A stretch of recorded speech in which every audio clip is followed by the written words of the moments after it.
universe screamed. Diana of Themyscira had faced gods, monsters, and the very essence of war itself across 5 millennia of existence. She had walked through Hades and emerged victorious. She had stood against Ares when the world burned. But nothing, not even the fury of Olympus, had prepared her for the sensation of being torn apart across dimensions, while her brother god fled through a wound in reality itself. Ares had been desperate. Cornered in the ruins of an ancient temple in Crete, the god of war had unleashed one final gambit, tearing open a rift to somewhere else, anywhere else. Diana had lunged after him, lasso blazing with truth light, determined to end his schemes once and for all. Then the rift had intersected with something it shouldn't have, a stable wormhole connecting 2 points across impossible distances, maintained by technology older than human civilization. The collision was apocalyptic. Divine energy met ancient engineering in a cascade of blue light and thunderous force. Diana felt her atoms pulled through a tunnel that bent space and time, her Amazonian physiology struggling to maintain cohesion as 2 fundamentally incompatible transportation methods tried to occupy the same quantum space. Her divine essence, her connection to the Greek pantheon, stretched thin across light years in a single agonizing instant. Then she was through. She hit alien sand at terminal velocity, cratering the ground with the force of a meteorite. The impact would have killed a mortal 1,000 times over. For Diana, it merely knocked the breath from her lungs and sent stars dancing across her vision. She lay there for precious seconds, gasping, feeling her powers flickering like a candle in a storm. The connection to her father Zeus, to the gifts of the gods that made her more than human, all of it felt distant, muted, as though she were listening to voices calling from across a vast ocean. But Amazons did not yield to weakness. Diana forced herself to her knees, bracelets gleaming in the light of an alien sun. 3 moons hung in a lavender sky. The sand beneath her hands was rust red and fine as powder. In the distance, massive pyramidal structures rose against the horizon, their surfaces covered in symbols that hurt to look at directly. And everywhere, the smell of ozone, burning metal, and something else. Energy weapons, recent combat. Her warrior instincts flared to life just as the distinctive whine of staff weapons filled the air. Diana rolled aside as golden energy bolts cratered the sand where she'd been kneeling. Her body moved on 5,000 years of combat instinct, even as her mind struggled to process her surroundings. 20 armored figures emerged from behind rocky outcroppings, their armor a strange fusion of ancient Egyptian aesthetics and advanced metallurgy. Serpent-headed helmets, golden staff weapons that hummed with lethal power. But it was their foreheads that made Diana's blood run cold. Each bore a golden symbol embedded in the skin, glowing with an inner light. Possession marks.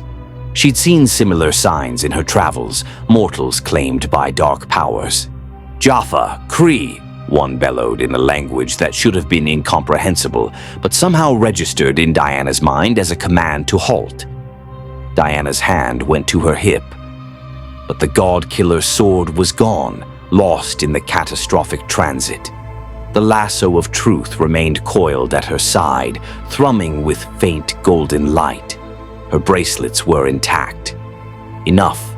I seek no quarrel with you," Diana said, rising to her full height, every inch the Amazonian princess despite her weakened state. "I am Diana of—" A staff blast answered her.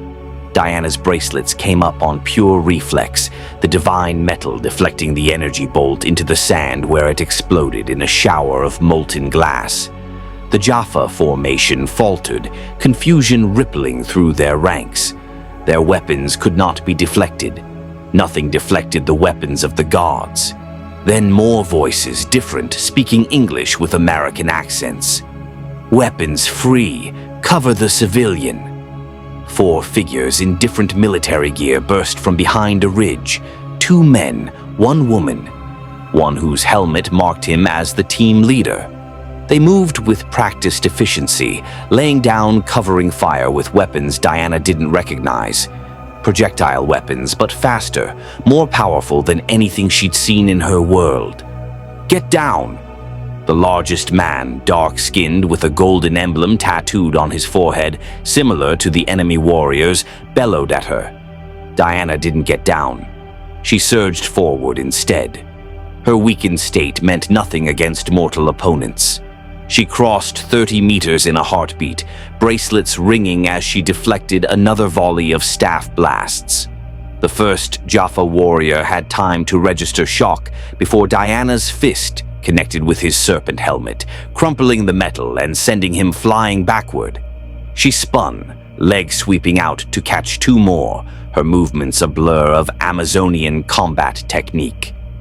The lasso of truth sang through the air, wrapping around a staff weapon and yanking it from its wielder's grasp. Diana used the momentum to swing the weapon like a club, its owner still attached, bowling over 3 more Jaffa in a tangle of limbs and armor. "What the hell?" one of the soldiers breathed, his weapon tracking Diana's movements but not firing. The Jaffa, to their credit, adapted quickly. They formed a firing line, energy weapons raised in unison. But Diana was already moving, closing the distance, refusing to give them the advantage of range. Her bracelets became a shield of light and sound, each deflected blast a thunder crack that echoed across the alien desert. Then the Stargate activated. Diana heard it before she saw it, a massive vortex of water-like energy erupting from the ring structure she'd unconsciously registered near the pyramid. The event horizon roiled with power that made her divine senses scream in recognition. That was what she'd fallen through. That was the wound between worlds. "Incoming wormhole," the team leader shouted. "Could be reinforcements. Carter, dial us home, now." The woman, Carter, was already at a portable device, fingers flying over controls Diana couldn't begin to comprehend. The Stargate's symbols began rotating, each lock accompanied by a deep resonance that Diana felt in her bones. But the Jaffa weren't retreating. Their commander, marked by more elaborate armor, raised his weapon high. "For Apoffice, Kree Tal Shak." The remaining warriors charged as one, and Diana met them head-on. Her fist shattered a staff weapon. Her elbow caved in armor that should have been impervious. The lasso of truth wrapped around 3 warriors simultaneously, and when Diana pulled, the golden rope blazed with light that made them scream, not in pain, but in revelation, truth flooding through enslaved minds. "The gods," one gasped, falling to his knees. "The gods are false." Diana had no time to process that cryptic statement. The Stargate behind her stabilized with a rush of energy, and the team leader was shouting, "Move! Move! Move! Unknown hostile coming through!" Through the vertical pool of rippling energy, massive armored shapes were beginning to emerge, but Diana's attention fixed on something else. A figure in the distance watching from atop the pyramid. Human-seeming, but his eyes glowed with an unnatural light. And the air around him shimmered with the same wrongness she'd sensed in the possessed warriors. Their gazes locked across the battlefield. Diana felt the weight of ancient malevolence, of something vast and cruel wearing a stolen face. Then the large soldier, the one with the forehead mark, was beside her, his massive hand gripping her arm with surprising strength. "Lady, I don't know who you are or where you came from, but if you want to live, you come with us. Now." Diana's warrior pride bristled at being manhandled, but her tactical mind recognized the truth. She was weakened, disoriented, in unknown territory, facing unknown enemies with unknown capabilities. Strategic retreat was wisdom, not cowardice. "Very well," she said, allowing herself to be pulled toward the rippling energy gate. "But I give you my word I will have answers." "Yeah?" the man replied, his tone oddly amused despite the chaos. "So will we, lady. So will we. The team leader went through first, weapon raised. Carter followed, then another man with glasses and nervous energy. The large soldier guided Diana forward, and she stepped into the event horizon and felt the universe tear apart again. But this time she was ready. This time she rode the wormhole with her eyes open, feeling the ancient technology work its impossible mathematics. 7 points of reference, instantaneous travel across vast distance. She catalogued every sensation, every nuance her 5,000-year-old mind processing at speeds that would have seemed supernatural to mortals. When she emerged on the other side, it was into organized chaos. Alarms blared, lights flashed red. Armed soldiers in gray-green uniforms swarmed the platform, weapons trained on the gate. Diana found herself in a massive underground facility, all concrete and steel and harsh fluorescent lighting. The Stargate stood in the center of an embarkation room. Iris closed behind them with a metallic shriek. "SG-1, stand down!" a man's voice barked over speakers. "Medical teams to the gate room. Security protocols, Alpha 3. The team leader, a silver-haired man with colonel's insignia, raised his hands in a calming gesture, though his eyes never left Diana. "Stand down, stand down. Unknown contact is non-hostile. Repeat, non-hostile." "Non-hostile?" A bald man in General Stars descended a metal staircase, flanked by armed guards. His face was weathered, expression carved from granite and command authority. "Colonel O'Neill, you bring an unknown entity through our gate and expect us to—" He stopped mid-sentence when he got a clear look at Diana. She stood amidst the military personnel like an ancient statue come to life. Tall, proud, armor still smoking slightly from deflected energy blasts, dark hair wild from combat, but eyes. Eyes that had seen empires rise and fall, that had witnessed the twilight of the gods themselves. "General Hammond," O'Neill said carefully, "I think you're going to want to call this one into Washington, because unless I'm very much mistaken," he gestured at Diana, "we just made first contact with something a lot stranger than Goa'uld." Diana met the general's gaze evenly, drawing herself to her full height despite her exhaustion. "I am Diana, Princess of Themyscira, daughter of Hippolyta and Zeus. I am an ambassador of my people and a warrior in service of truth and justice." She paused, taking in the advanced technology, the insignia marked with Earth's continents, the obvious military structure. "And I require an explanation of where I am, what manner of entities I just fought, and how I might return to my world." The silence that followed was profound. Then Carter, the woman scientist, spoke quietly. "General, her armor and weapons. The metallurgy is like nothing I've ever seen, and those bracelets deflected staff weapon blasts. That shouldn't be possible." "Lots of things shouldn't be possible, Major," Hammond replied, his tone carefully neutral. "But we deal with them anyway." He focused on Diana. "Princess Diana, I am General George Hammond, commanding officer of Stargate Command, a facility of the United States Air Force operating under sanction of the planet Earth. You are currently approximately 2,000 feet below Cheyenne Mountain, Colorado." The man with glasses interrupted nervously. If the slight pressure differential and mineral composition of the surrounding rock is any indication, which, statistically speaking—" "Thank you, Daniel," O'Neill cut in dryly. Diana's mind raced, processing implications. United States, Colorado, Earth. But not her Earth. The technology was decades ahead of anything she knew, and the casual mention of other planets suggested a scope of operations that would have been impossible in her world. Parallel dimension? Alternate timeline?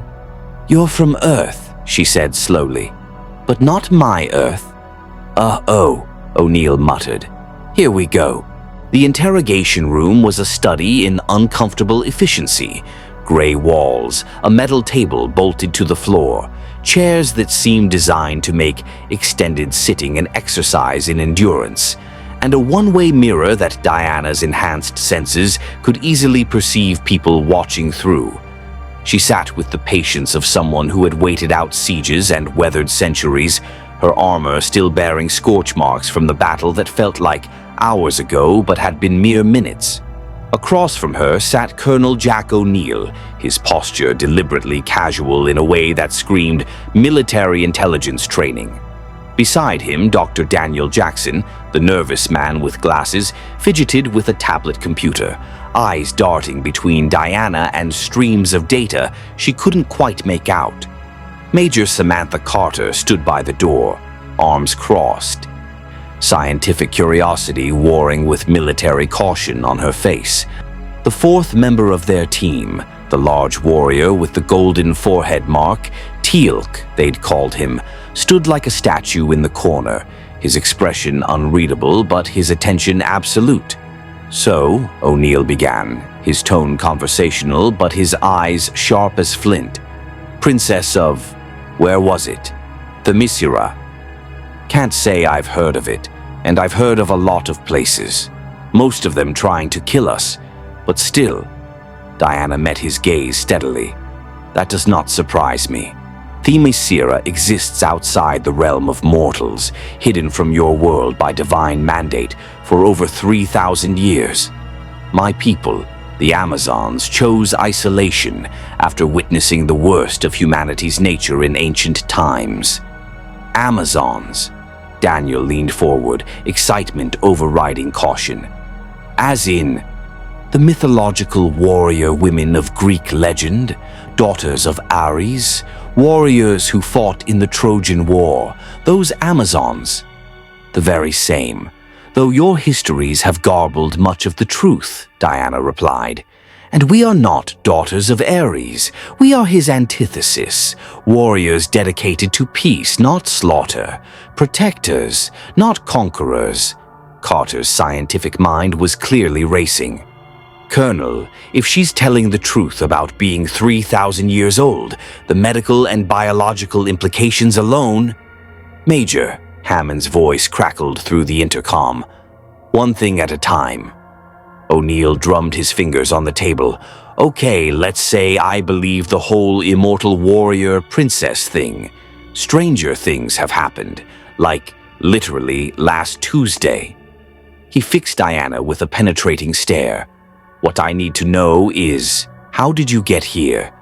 Why were you on P3X 888, and what's your connection to the Goa'uld?" "I have no knowledge of this P3X 888 or these Goa'uld you speak of," Diana said, her voice carrying the weight of truth. "I was pursuing Ares, the true god of war, from my pantheon, through a dimensional rift. He was attempting to escape justice for crimes against humanity. The rift intersected with your Stargate." She pronounced the word carefully, testing it. "The collision was catastrophic. I was pulled through to your desert world." Teal'c spoke for the first time, his voice deep and measured. "You say you fought a god. The Goa'uld claim to be gods, yet you distinguished between them immediately on the battlefield. How?" Diana's expression hardened. "Because I have fought true gods, warrior. I know the taste of divine power, the weight of genuine immortal presence. Those creatures wearing Egyptian aesthetics like a costume." She shook her head. "They stink of parasitism and stolen worship. They are to true divinity what a mask is to a face, mere imitation."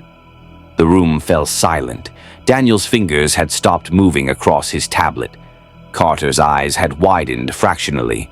Even O'Neill's carefully maintained casual demeanor slipped for a moment.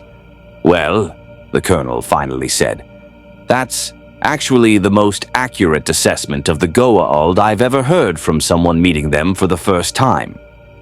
"Dr. Jackson," Hammond's voice came through again. "Would you care to enlighten our guest?" Daniel adjusted his glasses, clearly entering lecture mode. The Goa'uld are a parasitic species, snake-like creatures that burrow into a host's brainstem and take complete control of their body. They've been traveling through the Stargate network for thousands of years, posing as gods from Earth's various mythologies to enslave human populations across the galaxy. Egyptian gods, Mesopotamian deities, some Hindu gods, all Goa'uld wearing the cultural trappings of conquered peoples. Diana's hands clenched on the table, the metal groaning slightly under her grip. Slavery. They built their empire on slavery. And genocide, oppression, genetic experimentation, really the whole evil alien overlord package, O'Neill added. The galaxy's a mess, and the Goa'uld are the ones who made it that way. The Jaffa, the warriors you fought, are humans who have been genetically altered to serve as incubators for immature Goa'uld, Teal'c continued, his tone heavy with personal history. They are slaves, though many do not realize it. They believe their service is divine mandate. I was once among them, first prime to the system, Lord Apoffice, until I learned the truth. Diana's gaze fixed on Teal'c with new understanding. The forehead mark, the combat prowess, the careful dignity in his bearing. You carry one of these parasites within you. I do. It grants me enhanced strength and rapid healing, but also chains me to a biological dependence. Without it, I would die within hours. His expression remained stoic, but Diana heard the barely suppressed anger beneath. I have turned against false gods, but I cannot yet be free of their legacy. The Amazonian princess stood abruptly, the chair scraping against concrete. Military personnel beyond the mirror tensed, hands moving to weapons, but Diana simply placed her fist over her heart in an ancient gesture of respect. You are a warrior who broke his chains in spirit, if not body. You have my respect, Teal'c of the Tauri now, Teal'c replied, returning the gesture with a slight bow. I serve Earth and those who would see the Goa'uld brought low. Okay, touching moment aside, O'Neill interjected. We still have a problem. Princess Diana here comes from a parallel Earth, or a pocket dimension, or magical invisible island. All three, potentially, Daniel murmured. And she got pulled through some kind of dimensional rift that intersected with an active wormhole. Which means the question becomes, is this a one-time accident, or did we just open a door between our reality and hers? Carter moved to the table, pulling up holographic displays from her tablet. Another piece of technology that Diana noted was decades beyond anything in her world. Sir, the energy readings we got from the gate when she came through were completely anomalous. There was a secondary frequency overlaid on the normal wormhole signature, something that doesn't match any known ancient Goa'uld or Asgard technology. The rift, Diana said quietly. Ares tore open a passage using divine energy, blood magic, and desperation. If it remained open when I passed through your Stargate, then it might still be there, Daniel finished. A permanent connection between realities, just waiting for something else to come through. The implications hung heavy in the air. Hammond's voice carried new urgency. Major Carter, I want a full analysis of the gate diagnostics from that wormhole. Dr. Jackson, start cross-referencing any mythological accounts that might give us insight into Princess Diana's abilities and limitations. Colonel O'Neill, babysit the super-powered warrior princess from another dimension. Got it. I was going to say prepare SG-1 for possible reconnaissance back to P3X888, but your version works too. Diana's patience, vast as it was, had limits. General Hammond, I have answered your questions with truth, a truth you can verify, as I sense this facility possesses technology beyond my understanding. In exchange, I require information. What happened to the Jaffa I bound with my lasso? Why did they speak of false gods? And more importantly, her voice took on a steel edge. How do I return to my world?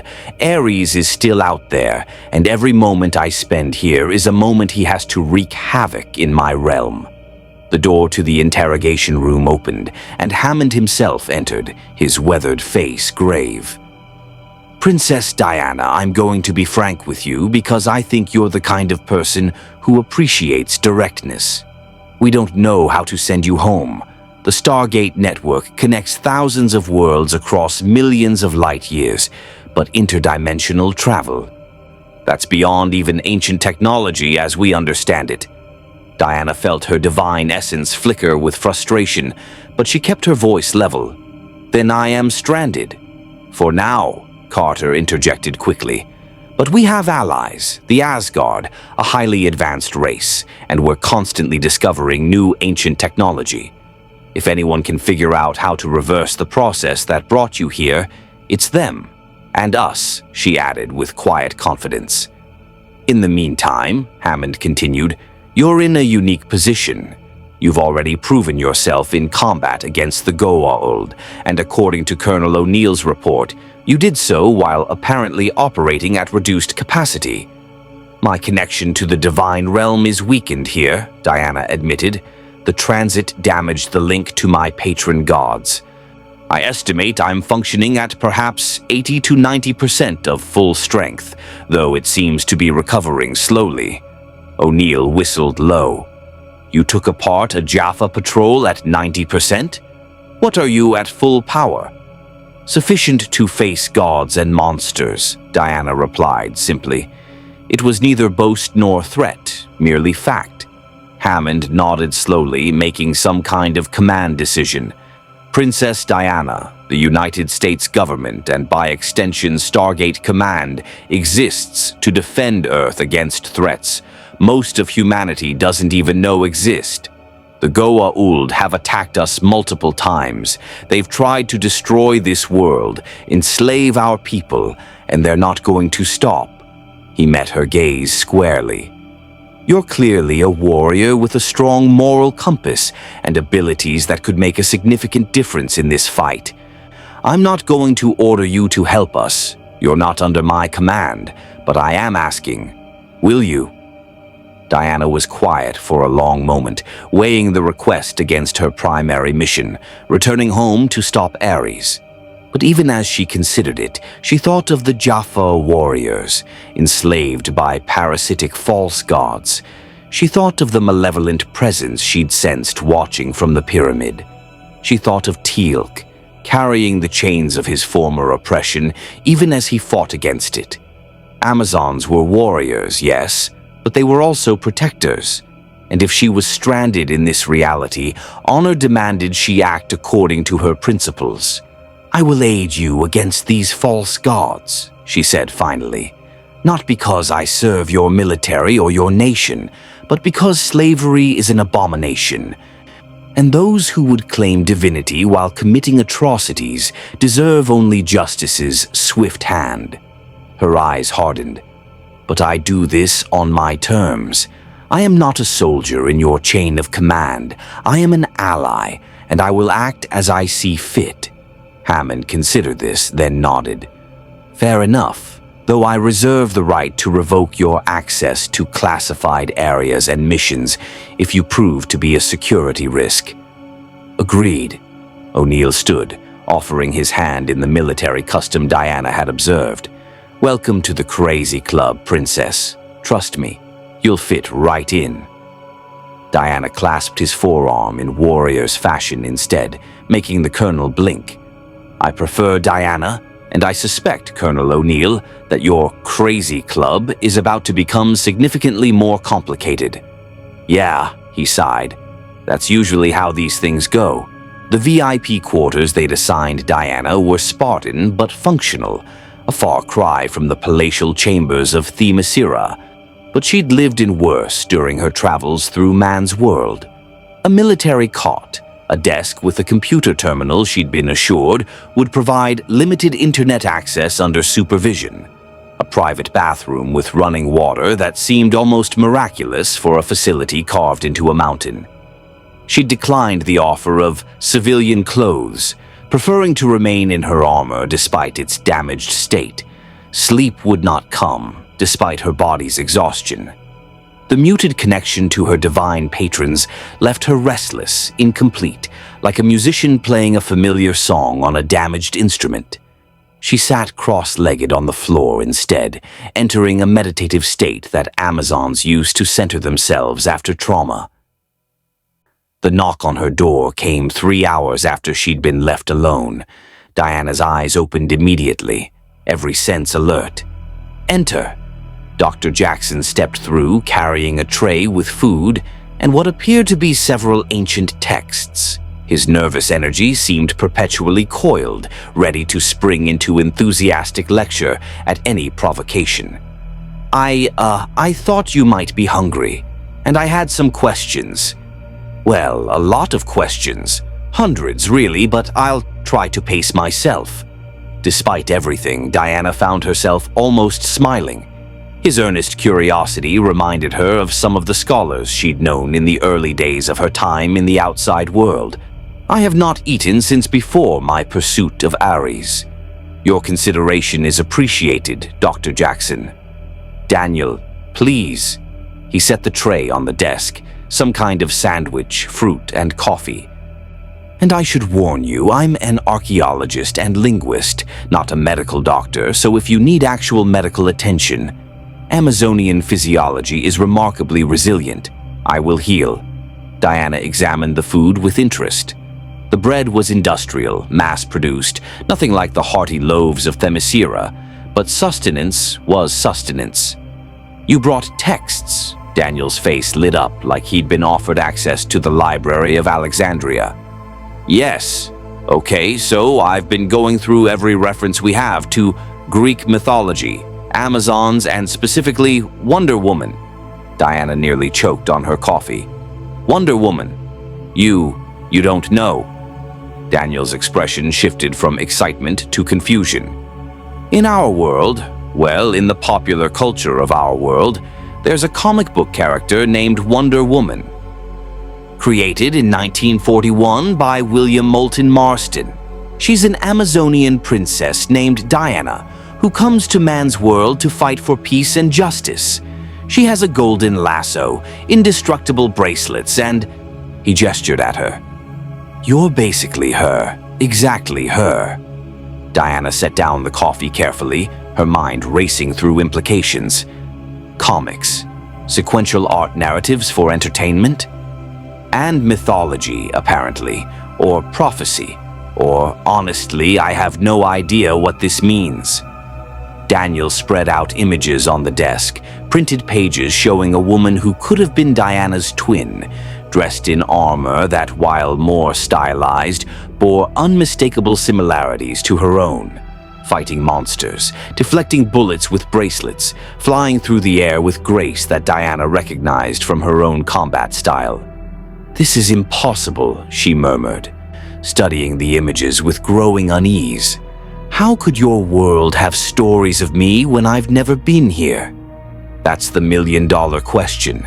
Either there's some kind of cosmic coincidence, which, statistically speaking, is astronomical, or information leaked between realities somehow. Marston claimed he was inspired by early feminists and Greek mythology. But what if he was somehow channeling, receiving impressions from your reality? Diana thought of the rift Ares had created, the way dimensions had collided. The barriers between worlds may be thinner than either of us realized. If stories could slip through, then we might not be dealing with a single isolated incident. Daniel pulled up more data on his tablet. The Stargate network was created by the ancients, a race that ascended to a higher plane of existence millions of years ago. They built the gates to connect worlds, but there are theories they experimented with dimensional travel too. What if one of their experiments weakened the walls between realities in certain places? Ares would have sought out such a weakness, Diana said grimly. He's had millennia to study the boundaries of our world, to search for escape routes should the other gods finally chain him. If he found ancient technology that resonated with dimensional rifts. A comfortable working silence fell as they both processed implications. Diana ate methodically, restoring her body's energy, while Daniel made notes that scrolled faster than she could quite follow. Finally, she asked the question that had been building since she'd arrived.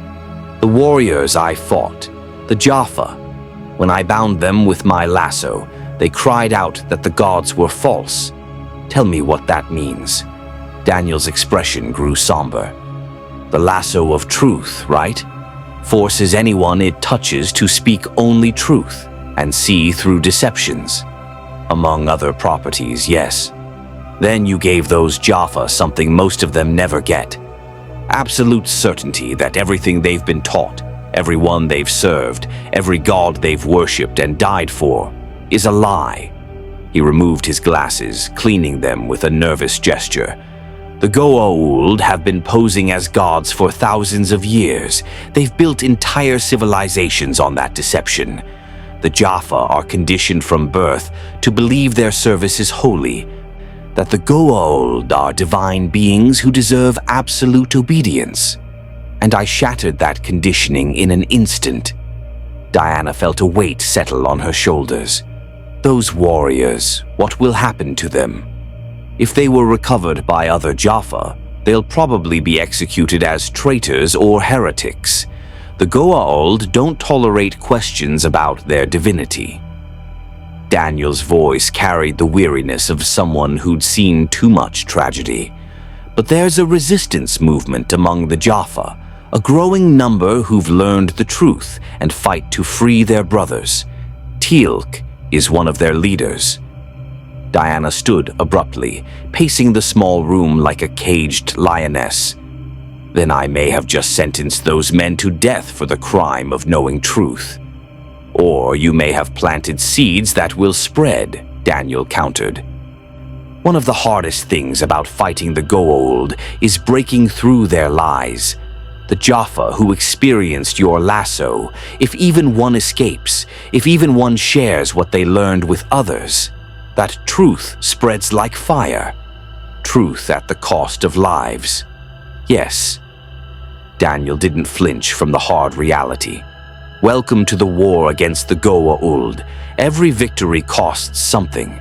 Every act of resistance demands sacrifice. It's ugly and complicated, and nothing like the clean, heroic narratives people tell. Diana studied the young archaeologist with new respect. He carried wisdom bought at a hard price, this nervous scholar who walked between worlds. You've seen much death? My wife was killed by the Goa'uld, Shar. She was taken as a host, possessed by Apoffice's queen.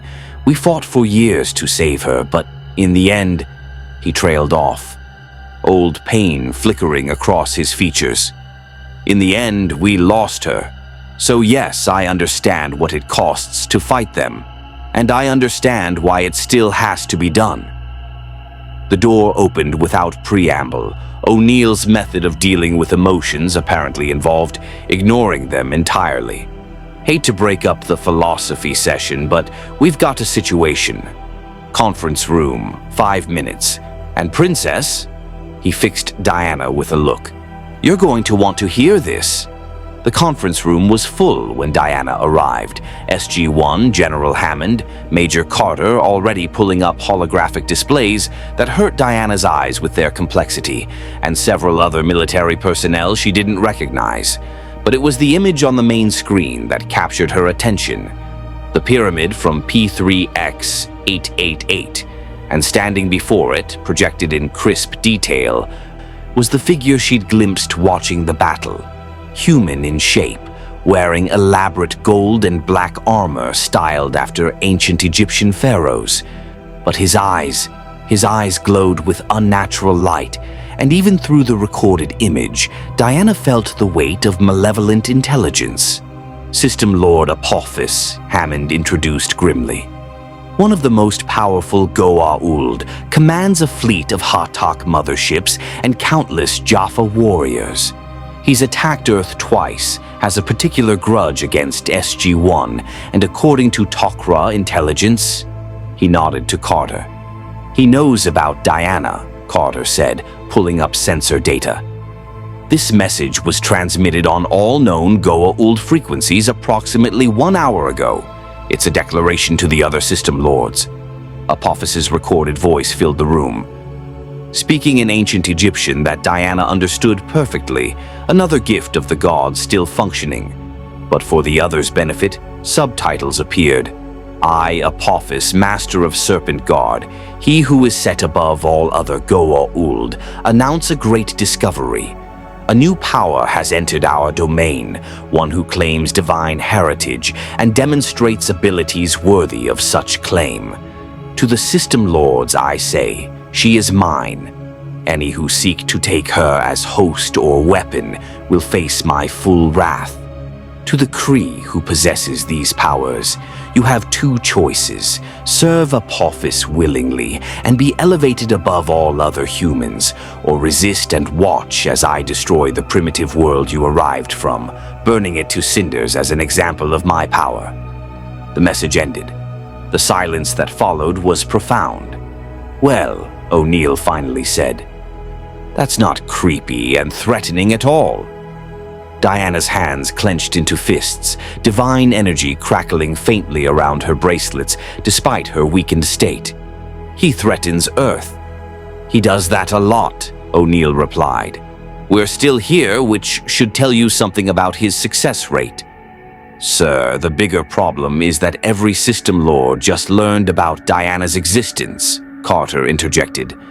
Apoffice might have claimed her, but that won't stop the others from making their own plays. We've effectively painted a target on our backs. Teal'c's expression was carved granite. Apoffice will not simply make threats. He will move his forces into position for an assault. He has been seeking a decisive victory against the Tauri for years. The opportunity to capture Diana of Themyscira and destroy this facility in one strike will be irresistible to him. Daniel leaned forward, tapping nervously on his tablet. We could try diplomatic channels, the Tok'ra, maybe the Asgard. We'll take days to mobilize if they respond at all, Hammond cut in. We need immediate options. Major Carter, what's our defensive status? We can close the iris, prevent incoming wormholes. But if Apoffice brings Hatak ships, they could bombard from orbit or send ground troops through cloaked Teltak cargo ships.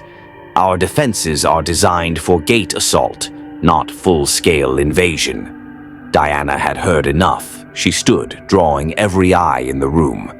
You speak of defense, of waiting for this false god to make his move, to choose the battlefield and the terms of engagement. Her voice carried the authority of 5,000 years of battles fought against gods and monsters. Amazons do not cower behind walls when innocents are threatened. We take the fight to our enemies. With respect, Princess, Hammond said carefully. You're talking about assaulting the flagship of a system lord. We don't have the firepower or the personnel for that kind of operation. You have me. Diana's eyes blazed with barely contained fury. This Apoffice seeks to claim me as a prize, to use me as a weapon against Earth. Then let him learn what it means to threaten a daughter of Themyscira.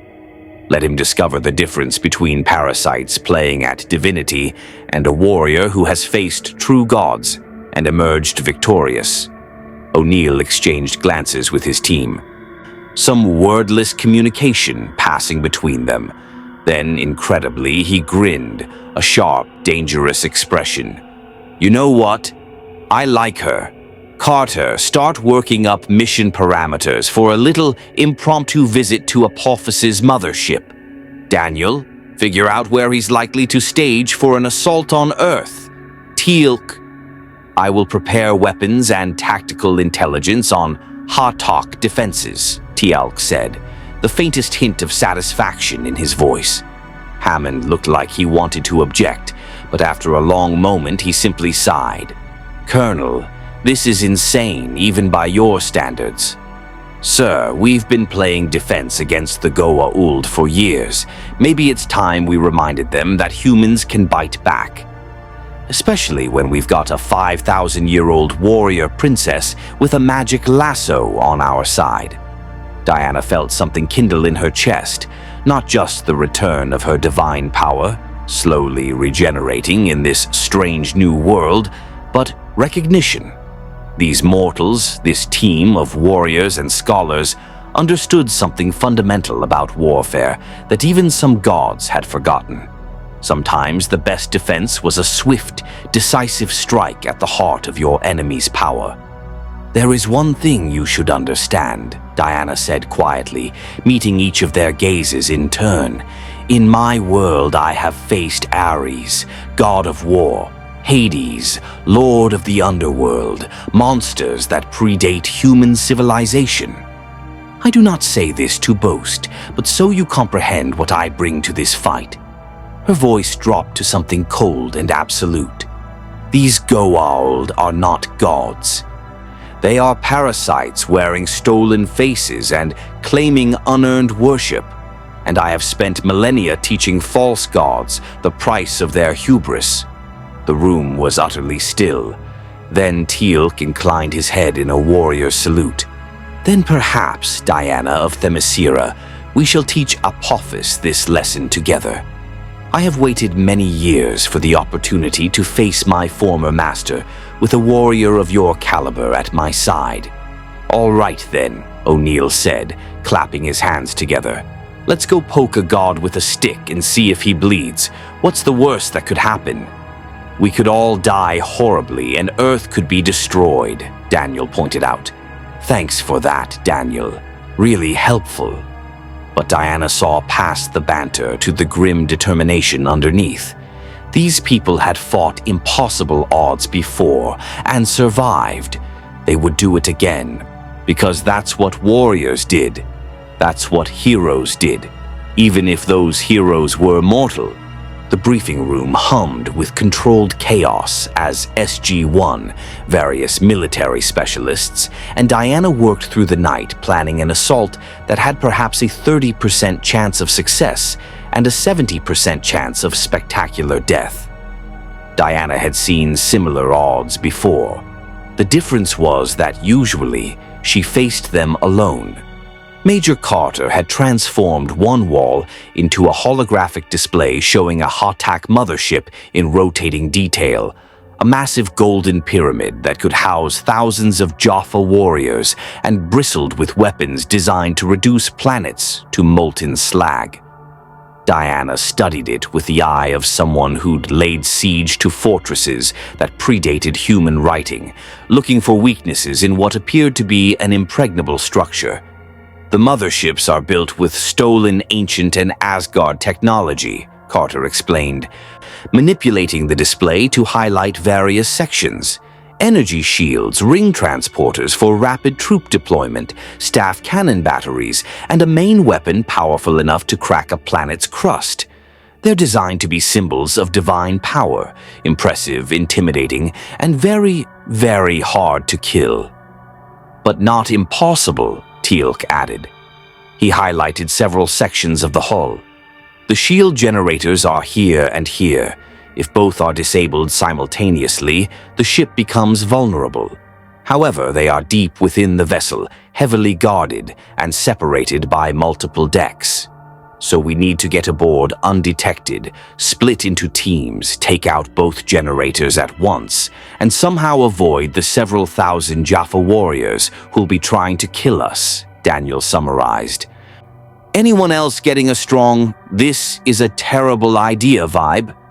"That's just Tuesday for us, Daniel," O'Neill replied. He turned to Diana, studying her with the assessing gaze of a career soldier. "You said you're operating at reduced capacity. I need to know exactly what that means in practical terms. Can you fly, full strength, faster than bullets?" Diana considered her flickering connection to the divine realm, feeling the power that usually flowed like a river now reduced to a stream, still present, still formidable, but not the flood she was accustomed to. Flight remains available, though prolonged use will tire me more quickly than usual. My strength is sufficient to breach fortified positions and engage multiple opponents. Speed.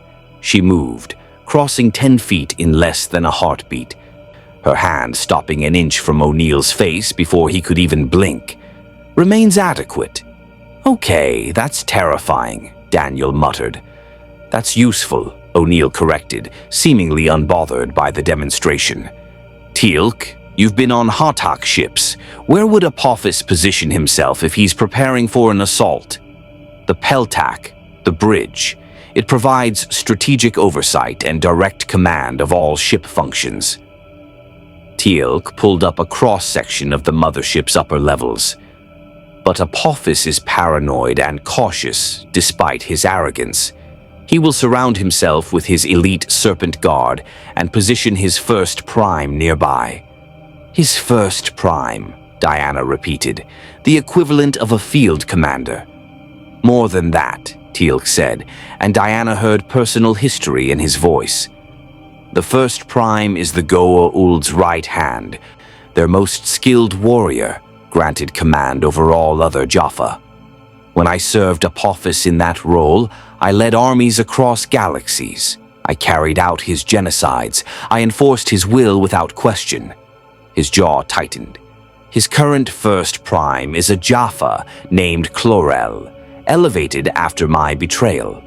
Young, ambitious, and utterly devoted to proving himself worthy of the position I abandoned. Diana placed a hand on Teal'c's shoulder, the gesture of one warrior to another. The man you were is not the man you are. This you know. Indeed, but Chlorel does not, and he seeks my death with religious fervor. A new voice cut through the planning session, General Hammond entering with an older woman in civilian clothes, her bearing suggesting intelligence community rather than military. SG-1, Princess Diana, this is Catherine Langford. She's been with the Stargate program since its inception and has some information you need to hear. Catherine moved to the display, her aged fingers surprisingly deft as she pulled up images of archaeological sites, ancient texts, hieroglyphics that made Diana's skin prickle with recognition. We've been analyzing the energy signature from your arrival, Princess Diana, and we found something disturbing in our historical archives. Evidence that your arrival may not have been as accidental as we thought. Explain, Diana said, tension coiling through her muscles. This symbol, Catherine highlighted a recurring glyph that appeared across multiple dig sites, appears in ancient Egyptian texts dating back thousands of years. We initially dismissed it as religious iconography, a representation of divine judgment or the weighing of souls. But after cross-referencing with the energy readings from your transit, she overlaid the glyph with the waveform pattern from Diana's arrival. They matched perfectly. Someone knew this would happen, Daniel breathed. Someone ancient recorded the possibility of a dimensional breach at specific coordinates. Not just recorded, Catherine corrected grimly. According to these texts, a prophecy, loosely translated, when the false gods reach their zenith of arrogance, when the serpents claim dominion over all worlds, a warrior of true divine blood will pierce the veil between realms. She will carry justice's light and truth's binding, and the false gods shall tremble before her coming. The room fell silent. Oh, come on, O'Neill finally said. We're doing prophecies now. I thought we left that nonsense back with the ancients. The ancients had limited precognitive abilities, Carter said slowly, and they experimented extensively with dimensional theory. If they predicted a convergence event, a moment when barriers between realities would thin enough for something to cross over, then they left warnings, Diana finished, or instructions. She studied the glyphs with growing unease. This prophecy, Does it say what happens after the warrior arrives? Catherine's expression grew troubled. That's where the translation gets unclear. There are two possible interpretations. One suggests the warrior becomes a beacon of hope, inspiring rebellion across the stars and ultimately freeing the enslaved. The other, she hesitated. The other suggests she becomes a weapon, Teal'c said flatly. A tool of destruction so powerful that whoever wields her can reshape the galaxy according to their will. Diana felt divine energy flare hot through her veins, making her bracelets glow with suppressed fury. I am no one's weapon. No, Hammond agreed, but Apoffice doesn't know that. If he's aware of this prophecy, and given how thoroughly the Goa'uld looted ancient sites, he probably is, then he sees you as the key to ultimate power. He won't just want to capture you. He'll want to break you, to bend you to his will through any means necessary. Torture, psychological manipulation, possibly attempting to take you as a host, Carter added clinically. The Goa'uld have thousands of years of experience in breaking strong-willed individuals. Diana's laugh was cold and utterly without humor. Let him try. I have been tortured by Ares himself, tempted by Hades, fought the Furies in their own domain. This parasite wearing a pharaoh's mask thinks he can break an Amazon? An Amazon who has faced true gods and made them yield? She met Hammond's gaze with eyes that suddenly blazed with power. General, I appreciate your concern, but Apoffice is not a threat to me. I am a threat to him, which is exactly why this mission has a chance of succeeding, O'Neill said. Apoffice expects either a cowering victim or a primitive warrior he can crush. What he's getting is, well, you. The element of surprise counts for a lot. Teal'c pulled up tactical data, his movements precise and practiced. If we are to do this, we must do it swiftly. Apoffice will not wait long before moving against Earth. I estimate we have perhaps 12 hours before his fleet is in position. Then we move in 10, Diana said. Catherine, these texts, do they indicate where the convergence is strongest, where Ares might have found a stable rift? The older woman manipulated the display, highlighting several locations across the galaxy. 3 possible sites, all of them near ancient outposts, all of them showing unusual energy readings. But this one, she zoomed in on a planet designated P9X442. This one has a structure we've been unable to fully explore. It's guarded by a sophisticated ancient defense system that's killed every probe we've sent. But the energy signature matches your arrival pattern almost perfectly. A way home? Daniel said softly. Or a trap, O'Neill countered. If Apoffice knows about the prophecy, he might know about these sites too. Could be setting up an ambush. Diana studied the locations, her tactical mind weighing options. Then we use his own strategy against him. We announce our intention to investigate these sites, make it public knowledge that I seek a way home. Apoffice will concentrate his forces to intercept us, believing he can capture me away from Earth's defenses.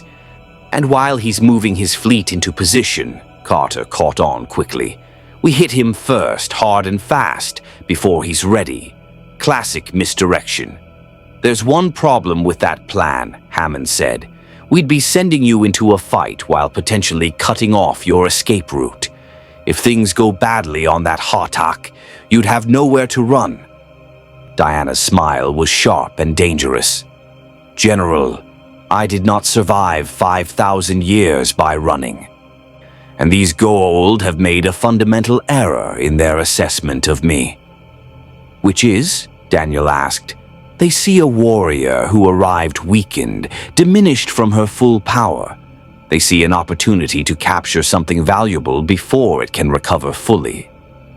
Diana's bracelets began to glow brighter, golden light spilling across the briefing room as her divine essence, slowly regenerating over the past hours, began to manifest more strongly.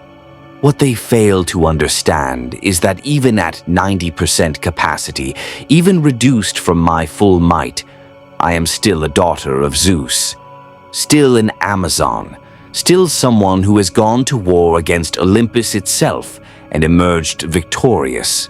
The lights flickered as power surged through Diana's form, her connection to the divine realm strengthening moment by moment. Not back to full capacity, not yet, but growing, healing, adapting to this new universe's physical laws. They think they're hunting prey, she continued, her voice carrying harmonics that resonated in everyone's bones. They're about to learn they've become the hunted. Teal'c's expression was carved from granite satisfaction. Then let us teach Apoffice what it means to threaten those under our protection. Let us remind him that false gods bleed the same as any other creature, and let us show him that the prophecy he sought to exploit will be his undoing. O'Neill looked around the room at his team, at the warrior princess whose very presence seemed to make the air crackle with barely contained power, at the tactical displays showing a battle plan that was equal parts brilliant and insane. Then he did what he always did in these situations. He committed fully. All right, kids, let's go knock on Apoffice's door and see if anyone's home. Carter, prep the Teltac we captured last month. Daniel, you're on research duty. I want every piece of intel on ancient dimensional theory you can find in the next 8 hours. Teal'c, weapons and armor for a full assault team. He turned to Diana. Princess, I suggest you get some rest, because once this kicks off, it's going to be a very long day. Diana nodded, but as she turned to leave, she paused at the doorway. Colonel O'Neill, your people fight wars across the stars against enemies who claim to be gods. You face impossible odds regularly. You've lost people. It wasn't a question. She'd seen it in their eyes, heard it in their voices. Yet you continue. Why? O'Neill was quiet for a long moment, the usual sardonic humor dropping away to reveal something harder, more resolute underneath. Because someone has to. Because the alternative is letting parasites enslave the galaxy. Because, he met her gaze levelly, because if we don't stand up to bullies and tyrants, who will? Diana felt something shift in her chest, a recognition that transcended dimensions and realities. These mortals, fragile and short-lived compared to Amazons and gods, possessed something that even many immortals lacked. The absolute certainty that some fights were worth fighting, regardless of cost. Then we are alike in this, you and I, she said quietly. Tomorrow we teach false gods the price of their arrogance. Tomorrow we show them that true power is not taken. It is earned through sacrifice, courage, and the unwavering commitment to protect those who cannot protect themselves. She left them then, returning to her quarters to meditate, to reach deep within herself for the reserves of strength and will she would need. But as she settled into warrior's rest, Diana found herself thinking not of battle tactics or divine power, but of the prophecy Catherine had revealed.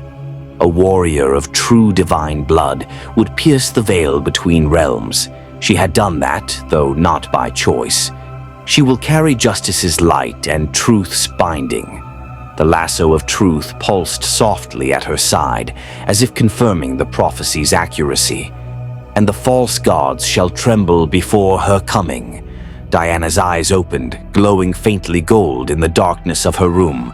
Tomorrow, Apoffice would learn the truth of that prophecy. Tomorrow, the Goa'uld would discover what it meant to face not a weapon to be wielded, but a warrior who had toppled Olympus's plans and made even Ares himself retreat. Tomorrow, the hunt would begin. But tonight, Diana of Themyscira prepared for war. The Teltac cargo ship slipped through the void between stars, its cloaking device rendering it invisible to all but the most sophisticated sensor arrays. Diana stood in the ship's small cargo bay, surrounded by SG-1 and 4 additional Marines who'd volunteered for what General Hammond had grimly called a one-way ticket to glory or the afterlife. She was running through final equipment checks with the methodical precision of someone who'd prepared for battle across 50 centuries. Her armor had been repaired, or rather, reinforced. Major Carter had managed to integrate some kind of energy dispersion weave into the damaged sections without compromising the divine metallurgy, a feat that had taken the scientist 6 hours and left her muttering about impossible molecular structures and physics that shouldn't exist. The result was armor that could now theoretically withstand staff weapon fire better than before, though Diana suspected her own regenerating durability would prove more reliable than any technological enhancement. The lasso of truth coiled at her hip, pulsing with steady golden light. Her bracelets gleamed, their surfaces inscribed with blessings from Athena and Hephaestus that transcended dimensional barriers. She'd lost the god-killer sword in transit, but Teal'c had provided her with a Jaffa staff weapon modified for close combat. Not her preferred armament, but she'd made do with worse. 5 minutes to drop zone, O'Neill announced from the cockpit, where he and Teal'c were piloting the stolen Goa'uld vessel with the ease of long practice. Everyone remember the plan? Infiltrate Apoffice's Hatak, split into 2 teams, disable shield generators, cause general mayhem, and try not to die, Daniel recited, adjusting his ballistic vest with obvious discomfort. I still think my expertise would be better utilized analyzing the ancient site, not storming a mothership full of homicidal alien warriors. Your expertise is in not getting killed while everyone else does the fighting, O'Neill replied. It's a very important role. Carter checked her P-90 submachine gun for the 3rd time, a nervous habit Diana had observed in professional soldiers before battle. Princess Diana, once we're aboard, our weapons will be effective, but not decisive against Jaffa in close quarters. If things get hot, they will get hot, Diana interrupted calmly. They always do. But you have my word. I will stand between you and death, as long as I draw breath. This is the Amazon way. One of the Marines, a young man named Henderson, whose hands had been shaking during the briefing, looked at Diana with something approaching religious awe. Ma'am, I read about you. The comic books. My sister had all of them. She always said Wonder Woman was the greatest hero because she never gave up, never surrendered, always found a way to win. Diana felt an unexpected weight settle on her shoulders. In her world, she was a warrior and diplomat, respected but not idolized. Here, apparently, she was legend made flesh, a story that had inspired generations, even if those stories had bled through from another reality. Then let us ensure your sister's faith in that hero is well placed. Today, we show the galaxy that heroes are not myths. They are choices made in moments of darkness. The Teltak shuddered slightly as it entered the sensor range of Apoffice's fleet. Through the viewport, Diana could see them. 3 massive Hatak motherships arranged in a defensive formation, their golden hulls catching the light of a nearby star. Smaller ships, Teltaks and death gliders, swarmed around them like insects around hives. It was a fleet capable of reducing a planet to ash, and every weapon was positioned to intercept any threat to their master. That's a lot of ships, Henderson muttered. Indeed, Teal'c said from the cockpit. Apoffice has committed significant resources to this endeavor. He expects a prize worth the expense. He's going to be very disappointed, O'Neill replied. All right, Princess, you're up. Remember, we need to be inside the shields before they know we're here. Diana moved to the transport rings, ancient technology the Goa'uld had stolen and repurposed for rapid deployment. The concept was simple. Dematerialize at one location, rematerialize at another. She'd experienced worse during her first gate transit. The flagship, I can sense it. There's a wrongness emanating from it. Malevolence that transcends the physical. That's Apoffice, Daniel said grimly. Or more accurately, the Goa'uld genetic memory and thousands of years of accumulated evil. They're not just parasites. They're parasites that have been stealing bodies and committing atrocities for millennia. That kind of corruption leaves a mark. Good, Diana said, her voice cold as Themysciran winter. It will make targeting easier. She stepped into the transport ring, and O'Neill worked the controls. Remember, 30 minutes to disable both generators. If we're not off that ship by then, we will be, Diana said with absolute certainty. Apoffice believes he hunts me. It is time he learned the truth. I am the hunter, and he is merely prey that does not yet know it bleeds. The transport rings activated with a cascade of white light, and Diana felt her atoms scatter and reform in the span of a heartbeat. She materialized in a darkened corridor deep within the Hatak mothership, the air thick with recycled atmosphere and the metallic tang of alien technology. Immediately, her enhanced senses cataloged her surroundings. 3 Jaffa guards 20 meters ahead, unaware of her presence. Energy conduits running through the walls, and beneath it all, the deep thrumming pulse of the ship's massive engines. Behind her, SG-1 and the Marines materialized in sequence, weapons raised and ready. O'Neill made a series of hand signals, and the team split. O'Neill, Carter, and 2 Marines would head toward the port shield generator. Daniel, Teal'c, Diana, and the remaining Marines would take the starboard side. But Diana had other plans. "A moment," she whispered, holding up a hand. "The plan assumes Apoffice remains ignorant of our presence until the shields fall.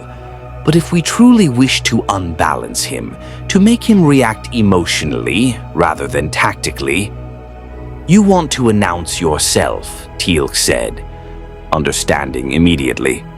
"Draw his attention and his elite guards away from the shield generators. More than that, I want him to know that his prophecy, his grand design to capture a divine weapon, has led him into a trap of his own making." Diana's eyes began to glow with barely suppressed power, her divine essence responding to her rising battle fury. Amazons do not hide in shadows. We challenge our enemies openly and dare them to stand against justice's wrath. O'Neill looked like he wanted to object, but Carter cut in. "Actually, sir, that might work. If Diana draws the bulk of Apoffice's forces to the Peltac, it leaves the generator rooms comparatively undefended. We could cut our infiltration time in half.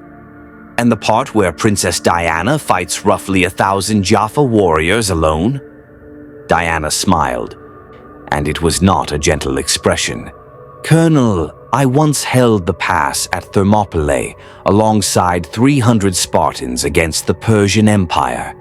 I have fought shoulder to shoulder with mortals against impossible odds and emerged victorious. The difference today is that I will not be holding a defensive position." She drew the modified staff weapon, feeling its weight and balance. Crude compared to her sword, but serviceable. "Today I go on the offensive." Teal'c placed his fist over his heart in salute. "Then I will accompany you, Diana of Themyscira. Apoffice was once my god and master. It would give me great satisfaction to face him at your side and show him how far I have fallen from his service and how much higher I have risen because of it." "Teal'c," O'Neill started. "Colonel O'Neill, you will need Daniel Jackson's knowledge of ancient technology to bypass the generator's security systems. You will need Major Carter's scientific expertise to ensure the generators are truly disabled and not merely powered down. And you will need every Marine focused on defending them while they work." Teal'c's expression was immovable as stone.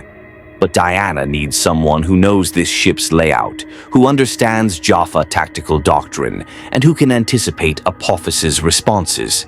That is me. The silence stretched for 3 heartbeats before O'Neill sighed. I hate it when you're right. Fine. You two go be heroes and draw fire. We'll handle the boring technical stuff. Try not to die. The paperwork would be murder. Diana clasped O'Neill's forearm in warrior's fashion. We will give you your 30 minutes, Colonel. Use them well. Then she and Teal'c were moving, no longer attempting stealth, but striding openly through the corridors of the Hatak like they owned it. The first Jaffa patrol they encountered barely had time to raise their weapons before Diana was among them, staff weapons spinning in a blur of motion that would have made her Amazon sisters proud. She didn't kill, not yet, merely disabled, leaving unconscious warriors in her wake. The Peltak is 3 levels above us, Teal'c said, leading them toward a transport shaft. Once we announce our presence, response will be immediate and overwhelming. Good, Diana replied. I want Apoffice to commit everything he has. I want him desperate, furious, and off balance. Tyrants who lose control make mistakes. They reached the transport shaft, a ring platform that would carry them directly to the command deck. Teal'c worked the controls while Diana prepared herself, reaching deep into her divine essence. Her powers had been regenerating steadily since her arrival in this universe, adapting to its physical laws, learning to draw strength from different cosmic principles. She wasn't at full capacity yet, perhaps 95%, but that would be enough. It would have to be. The rings activated, and Diana felt the familiar scatter and reform sensation. They materialized on the Peltak itself, the command center of the Hatak mothership, a vast chamber dominated by viewports showing the star-studded void and control stations where Jaffa officers managed the fleet's operations. And at the center, seated on a throne of gold and onyx, was Apoffice. He was smaller than Diana had expected for something claiming godhood, perhaps 6 feet tall, his human host's body augmented by the Goa'uld symbiote to superhuman levels, but nothing compared to her own divine strength. His armor was elaborate, all gold and serpent motifs, designed to impress and intimidate. His eyes glowed with the eerie light of the parasite within, and when he saw Diana, those eyes widened fractionally. Impossible, he breathed, his voice carrying harmonic resonance from the symbiote. You should not be here. The prophecy said a warrior of divine blood would pierce the veil between realms, Diana interrupted, her voice carrying to every corner of the Peltak. Around them, serpent guards were raising weapons, but none fired yet, waiting for their god's command. It said she would carry justice's light and truth's binding. It said false gods would tremble before her coming. She took a step forward, bracelets beginning to glow with golden radiance. What it did not say, Apoffice, was that she would be your weapon. What it did not say was that she would kneel to parasites wearing divinity like stolen clothes. What it did not say was that she would tolerate slavery, oppression, and the corruption of what should be sacred. Apoffice stood slowly, and Diana felt the full weight of his presence. Not divine, not truly, but powerful nonetheless. Thousands of years of accumulated knowledge, genetic memory from countless hosts, and the cruel intelligence of a being that had built empires on suffering. You dare address me with such insolence. I am Apoffice. I am God. I have destroyed worlds, enslaved billions, brought entire civilizations to their knees. You are a parasite, Diana said simply, and I am Diana of Themyscira, daughter of Hippolyta and Zeus, champion of the Amazons, and the last thing you will see before your false reign ends. Then she moved. Diana crossed the 50 feet between herself and Apoffice's throne in less than a second, her Amazonian speed making her a blur of motion even to Jaffa-enhanced eyes. The serpent guards opened fire, golden energy bolts filling the air with deadly radiance, but Diana's bracelets were already moving. Each deflection was precise, calculated. She didn't just block the shots, but redirected them, sending staff weapon blasts careening into control consoles, ceiling supports, and the ornate decorations Apoffice surrounded himself with. The system lord himself moved with inhuman speed, rolling aside as Diana's staff weapon cracked into his throne hard enough to split the solid metal frame. The Goa'uld's eyes blazed with fury and something else: calculation. He'd spent millennia as a predator. He knew how to assess threats. Jaffa. Kree, Apoffice commanded, and the Peltak erupted into coordinated chaos. 20 serpent guards rushed forward, forming a protective wall between their god and Diana. Behind them, more Jaffa were pouring through every entrance, responding to ship-wide alarms that now screamed through the Hatak's corridors. Diana registered all of it with the battlefield awareness of someone who'd fought in every major conflict of human history, and smiled. "Teal'c," she said calmly, not turning to look at her ally. "How long do you estimate before the entire ship's complement converges on this position?" 4 minutes, Teal'c replied, his own staff weapon already in motion, firing precise bursts that forced Jaffa to seek cover rather than maintain their formation. "Perhaps 3 if Apoffice orders the recall of all external patrols. Then we have 3 minutes to make an impression." Diana threw her captured staff weapon like a javelin, the weapon punching through a serpent guard's armor and carrying him backward into 3 of his companions. "And 4 minutes until the real battle begins." She surged forward into the Jaffa line, and what followed was less a fight than a demonstration. Diana had spent 5,000 years perfecting combat techniques across every human civilization and several divine ones. She'd studied under Amazonian masters who remembered wars against titans. She'd sparred with Ares himself when they'd been on speaking terms. These Jaffa were skilled, enhanced by their symbiotes, but they were mortals fighting according to doctrine and training. Diana was a living weapon forged by gods and honed by millennia. Her fists shattered armor that should have been impervious. She moved between staff weapon blasts like a dancer, each motion flowing into the next with perfect economy. A punch to the solar plexus folded one guard over. An elbow strike to the helmet sent another spinning. A leg sweep took out 3 simultaneously. She wasn't trying to kill, not yet, but every blow disabled, every strike removed a combatant from the fight. Teal'c fought beside her with the grim satisfaction of a man confronting his past. He'd trained these warriors, led them, commanded them in Apoffice's name. Now he fought them as equals, his staff weapons singing through the air in forms he'd perfected over a century of service. But where Diana disabled, Teal'c killed.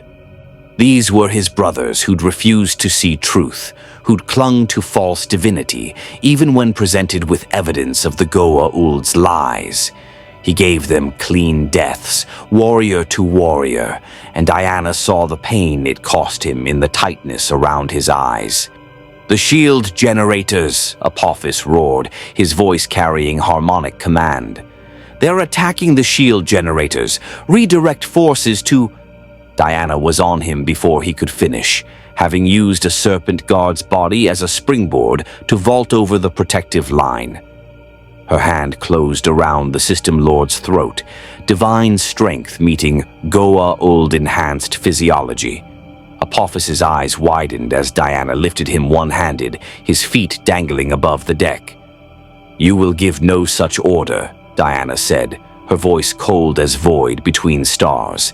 "Your attention remains here, on me. On the warrior you sought to claim as a weapon." Apoffice's hand came up holding a ribbon device, Goa'uld technology designed to project devastating energy. The device activated with a whine of building power, and Diana felt the energy strike her chest like a physical blow. It was pain designed to overload nervous systems, to reduce victims to screaming agony while leaving them alive for further torture. Diana's jaw tightened, but she didn't release her grip. The ribbon device cranked to maximum power, energy cascading over her form in waves that would have killed mortals instantly. Still, she held Apoffice, her divine resistance weathering punishment that would have reduced normal humans to ash. "Impossible," Apoffice gasped, the first hint of fear creeping into his resonant voice. "Nothing withstands the ribbon device at full power." "Nothing. I am not nothing," Diana replied, and her free hand came up to grasp the ribbon device itself. Divine energy met ancient technology corrupted by Goa'uld manipulation, and for a moment the peltac blazed with light as two fundamentally opposed forces collided. Then Diana crushed the device, its crystalline components shattering under her grip, and hurled Apoffice across the command deck. The system lord crashed through a control console in a shower of sparks, his armor dented, his host body bleeding. But Goa'uld's symbiotes granted incredible regeneration, and already he was rising, rage replacing fear in those glowing eyes. "You are powerful," Apoffice acknowledged, his voice carrying through the chaos as Teal'c continued to hold off the ever-increasing number of Jaffa reinforcements. "More powerful than intelligence suggested. But power alone is insufficient. This is my ship, my domain, my empire." He gestured, and blast doors began sealing, cutting off retreat routes. "You have placed yourself in a cage with a god, warrior woman. A fatal error." Diana's laugh was sharp and utterly without fear. "Apoffice, you mistake the nature of this cage. I am not trapped in here with you." Her bracelets began to glow brighter, golden light spilling across the peltac as her divine essence, pushed to its limits by combat and fury, surged toward full capacity. "You are trapped in here with me." She moved again, and this time there was no holding back.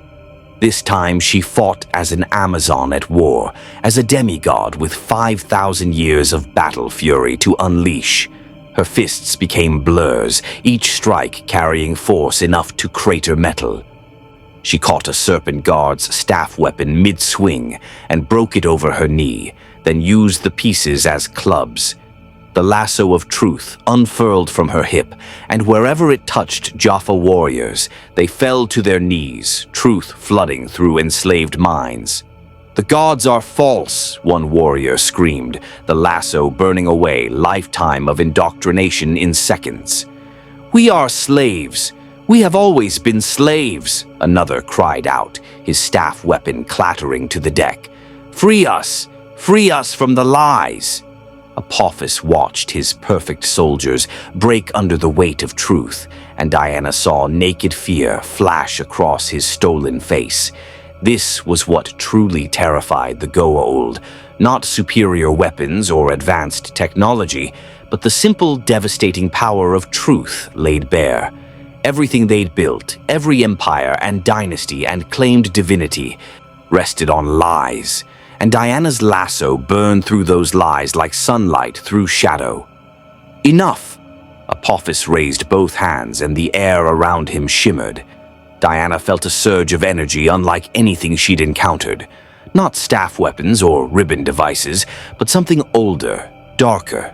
Ancient technology interfacing with Goa'uld genetic memory, channeling power that had toppled civilizations. The ship itself seemed to respond to its master's fury. Energy weapons emerged from hidden ports in the walls, targeting systems locked onto Diana with mechanical precision. Force fields sprang up, attempting to contain her. And through it all, Apoffice's voice carried harmonic resonance that made the very air vibrate. "You think yourself mighty because you have faced gods in your realm? I have conquered galaxies. I have outlived species. I have watched stars die and civilizations turn to dust. You are powerful, yes, but I am eternal." Diana deflected the first wave of automated weapons fire, her bracelets ringing like bells as she redirected energy blasts back into their sources. But the force fields were more problematic. Ancient technology designed to contain beings of immense power. She felt them pressing in, trying to restrict her movements. "Teal'c," she called out. "The time?" "2 minutes remain," Teal'c responded, his staff weapon empty now, fighting with captured weapons and raw combat skill. He was bleeding from several wounds, his symbiote working overtime to keep him functional. "But reinforcements have sealed us in. We are trapped." "No," Diana said, her voice cutting through the chaos with absolute certainty. "We are exactly where we need to be." She stopped fighting the force fields and instead focused inward, reaching deep into her divine essence. Her father Zeus had been Lord of Lightning, Master of the Storm. Her mother Hippolyta had been favored by the gods, granted blessings beyond mortal ken. And Diana herself had been shaped from clay and given life by the goddesses of Olympus, imbued with gifts that transcended mere physical power. Lightning had always answered her call. Even here, across dimensional barriers, in a galaxy far from Olympus's reach, the fundamental forces of reality responded to divine will. Diana raised her hands toward the Peltak's ceiling, toward the hull of the Hatak beyond, toward the star-filled void even further above. "I am Diana of Themyscira," she said, her voice carrying power that made Apoffice step back involuntarily. "Daughter of Zeus, Skyfather, and you have forgotten, false god, what it means to face true divinity." The lightning that answered her call was not the golden energy of staff weapons or the pale imitation of ancient technology. It was primal, fundamental, the raw expression of electromagnetic force, given form and purpose. It cascaded down from the heavens, punching through the Hatak's hull as though the massive ship were paper, arcing directly to Diana's raised hands. She became a conduit for the storm itself. The force fields containing her shattered like glass. The automated weapons exploded as power feedback overloaded their systems. Jaffa warriors were thrown back by the shockwave of displaced air. And at the center of it all, wreathed in lightning that should have killed her, but instead made her shine like the sun, Diana opened her eyes and fixed Apoffice with a gaze that held no mercy. "Your shields are falling," she said, and somehow her voice carried over the thunder. "Your ship is breaching, your warriors are breaking, and you, false god, tyrant, parasite, wearing divinity like stolen clothes, you will kneel." Apoffice tried to run, divine preservation instinct overriding millennial pride, but Diana was faster. She crossed the distance in a single bound, the lasso of truth singing through the air to wrap around the System Lord's body. The moment it touched him, the moment that golden rope bound his stolen flesh, Apoffice screamed. The lasso didn't just compel truth, it revealed truth. And for a being whose entire existence was built on lies and stolen identity, that revelation was agony beyond physical torture. The Goa'uld symbiote writhed as centuries of deception were stripped away. The host body convulsed as buried memories of conquest and atrocity were forced into consciousness. And through it all, Apoffice was compelled to speak truth for perhaps the first time in his wretched existence. "I am not a god," he gasped, the words torn from him. "I am a parasite, a thief, a slave-taker who built empires on suffering and called it divine will. I am false, I am corrupt, I am..." "Finished," Diana completed, her voice carrying absolute judgment. She pulled the lasso tight, and Apoffice collapsed to his knees before her, the mighty System Lord reduced to his true nature, a creature wearing a stolen face, powerless before absolute truth. Around them, the remaining Jaffa had frozen, staff weapons hanging forgotten. They'd watched their god, their absolute and perfect god, brought low by a warrior woman wreathed in genuine divine power. They'd heard him speak truth, confess his lies, admit his corruption. Everything they'd believed, every certainty they'd built their lives upon, had shattered in the span of minutes. Teal'c stood among the carnage, bleeding but unbowed, and his voice rang out with the authority of a former First Prime. "Brothers, you have witnessed the truth. Apoffice is no god. He is a false master who has enslaved us with lies. Will you continue to serve him knowing what you know, or will you choose freedom?" The silence that followed was profound. Then, one by one, Serpent Guards began lowering their weapons. The Hatak mothership shuddered as its shield generators died with synchronized precision, the result of SG-1's successful infiltration reaching fruition exactly on schedule. Through the Peltac viewports, Diana could see the shimmering energy barrier that had protected the massive vessel flicker and fail, leaving the Golden Pyramid vulnerable for the first time since entering Earth's solar system. Apoffice remained on his knees, bound by the lasso of truth, his face a mask of impotent rage and involuntary confession.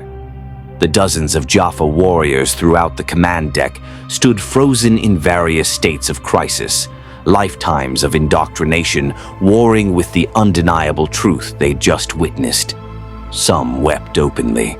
Others stared at their fallen god with expressions of betrayal so profound they seemed physically wounded. "The shields are down," Teal'c confirmed, checking a command console with practiced efficiency. "Major Carter has succeeded, but O'Neill reports heavy resistance. They are pinned down near the port generator room and cannot reach the transport rings." Diana's tactical mind raced through options. The original plan had called for immediate evacuation once the shields fell, allowing Earth's orbital defenses to destroy the now vulnerable Hatak. But leaving O'Neill and his team trapped aboard a dying ship was unacceptable. She needed. Alarms screamed throughout the vessel, a different pitch than before. Through the viewports, the other two Hatak motherships were breaking formation, moving to flank their sister ship. And beyond them, death gliders were launching by the hundreds, small attack craft swarming like angry hornets. "The other system lords," Apoffice gasped through truth-compelled lips, "will not allow you to take my ship. They will destroy it, and you, rather than let Earth claim such a victory." "Who commands them?" Diana demanded, pulling the lasso tighter. "You, the great, and Ra's son Khonsu," Apoffice answered helplessly. "System lords who were my allies of convenience, but they are opportunists. They see my weakness and move to eliminate competition while claiming righteousness." Teal'c's expression darkened. "You is ancient and cunning. Khonsu is young and aggressive, seeking to build reputation on Ra's legacy. Together, they command 600 Jaffa and enough firepower to reduce this ship to debris."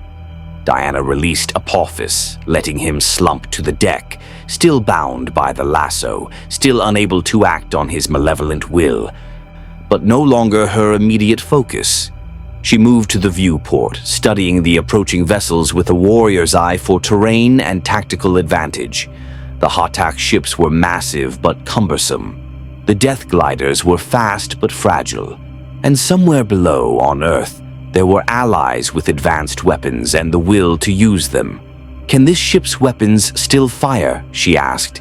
"Yes," Teal'c confirmed, his hands already moving over controls with the muscle memory of his former position as First Prime. "But we have perhaps 50 loyal Jaffa aboard if we count those you enlightened. Insufficient crew to effectively operate a Hatak in combat."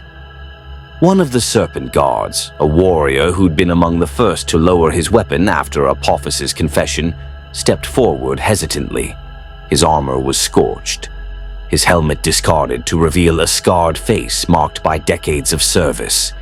"I am Rachnor, formerly loyal to the false god Apoffice. The warrior woman speaks truth. I have felt it in my very bones." He placed his fist over his chest in salute. "If you fight against the system lords, against the corruption we once served unknowingly, then I and my brothers will stand with you." "As will I," another Jaffa declared, moving to stand beside Rachnor. Others followed, a cascade of warriors choosing freedom over comfortable slavery, truth over lies. Within moments, perhaps 30 Jaffa had pledged themselves to Diana's cause. "It's insufficient," Teal'c said bluntly. "Even with their aid, we cannot crew this vessel effectively. The approaching Hattaks will overwhelm us with coordinated fire." Diana turned from the viewport, her mind racing through scenarios learned across 5,000 years of warfare. She'd faced impossible odds before, vastly outnumbered, fighting battles where defeat seemed inevitable. The key was never matching enemies, strength for strength. The key was changing the nature of the battlefield itself. "We don't need to defeat 2 Hattak motherships," she said slowly, the plan crystallizing even as she spoke. "We need to buy time for O'Neill's team to escape and for Earth's defenses to support us. Which means we need to make ourselves a target too valuable to ignore but too dangerous to easily destroy." "How?" Ragnar asked. Diana's smile was sharp as broken glass. "By doing what Apoffice himself would do, by attacking." Teal'c's eyes widened fractionally, the closest to shock Diana had seen from the stoic warrior. "You propose using a barely crewed, shieldless Hattak to assault 2 fully operational motherships?" "Not assault, threaten." Diana moved to the command throne, Apoffice's throne, and settled into it with the confidence of someone born to rule. It felt wrong, tainted by the parasite's presence, but symbolism mattered. The Jaffa needed to see strength, certainty, leadership. Teal'c, open communications to both vessels, broadcast on all frequencies. Diana of Themyscira, what are you? "Trust me," she said, meeting his gaze. "I have negotiated with gods and monsters. These system lords are merely the latter wearing the former's mask." After a moment's hesitation, Teal'c activated the communication systems. Holographic displays shimmered to life, showing 2 figures aboard their respective ships. One was ancient, features weathered by centuries in various host bodies, wearing ceremonial Chinese-inspired armor. Yu the Great. The other was younger, aggressive energy radiating from every movement, Egyptian-styled armor marking him as Khonsu. "This is the Hattak vessel of Apoffice," Diana announced, her voice carrying the authority of Amazonian royalty. "I am Diana, Princess of Themyscira, daughter of Zeus, and as of this moment, this ship and its crew belong to me.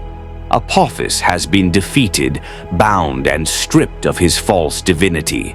Any who wish to challenge this claim may do so at their convenience." The silence that followed was profound. Then Yu laughed, a sound like grinding stone. "Bold words from a warrior who commands a dying ship. Your shields are down, your systems failing. Apoffice may have fallen, but you will join him in defeat." "Will I?" Diana leaned forward, every inch the warrior queen. "I've studied your tactics, System Lord Yu. You're cautious, calculating, preferring to let others take risks while you claim rewards. And you, Khonsu." She fixed the younger Goa'uld with a penetrating stare.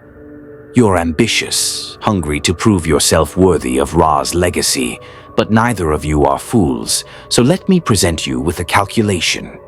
She gestured, and Teal'c, catching on to her strategy, displayed tactical data showing the Hattak's weapon systems still online, its remaining power reserves, and most critically, its engines fully functional.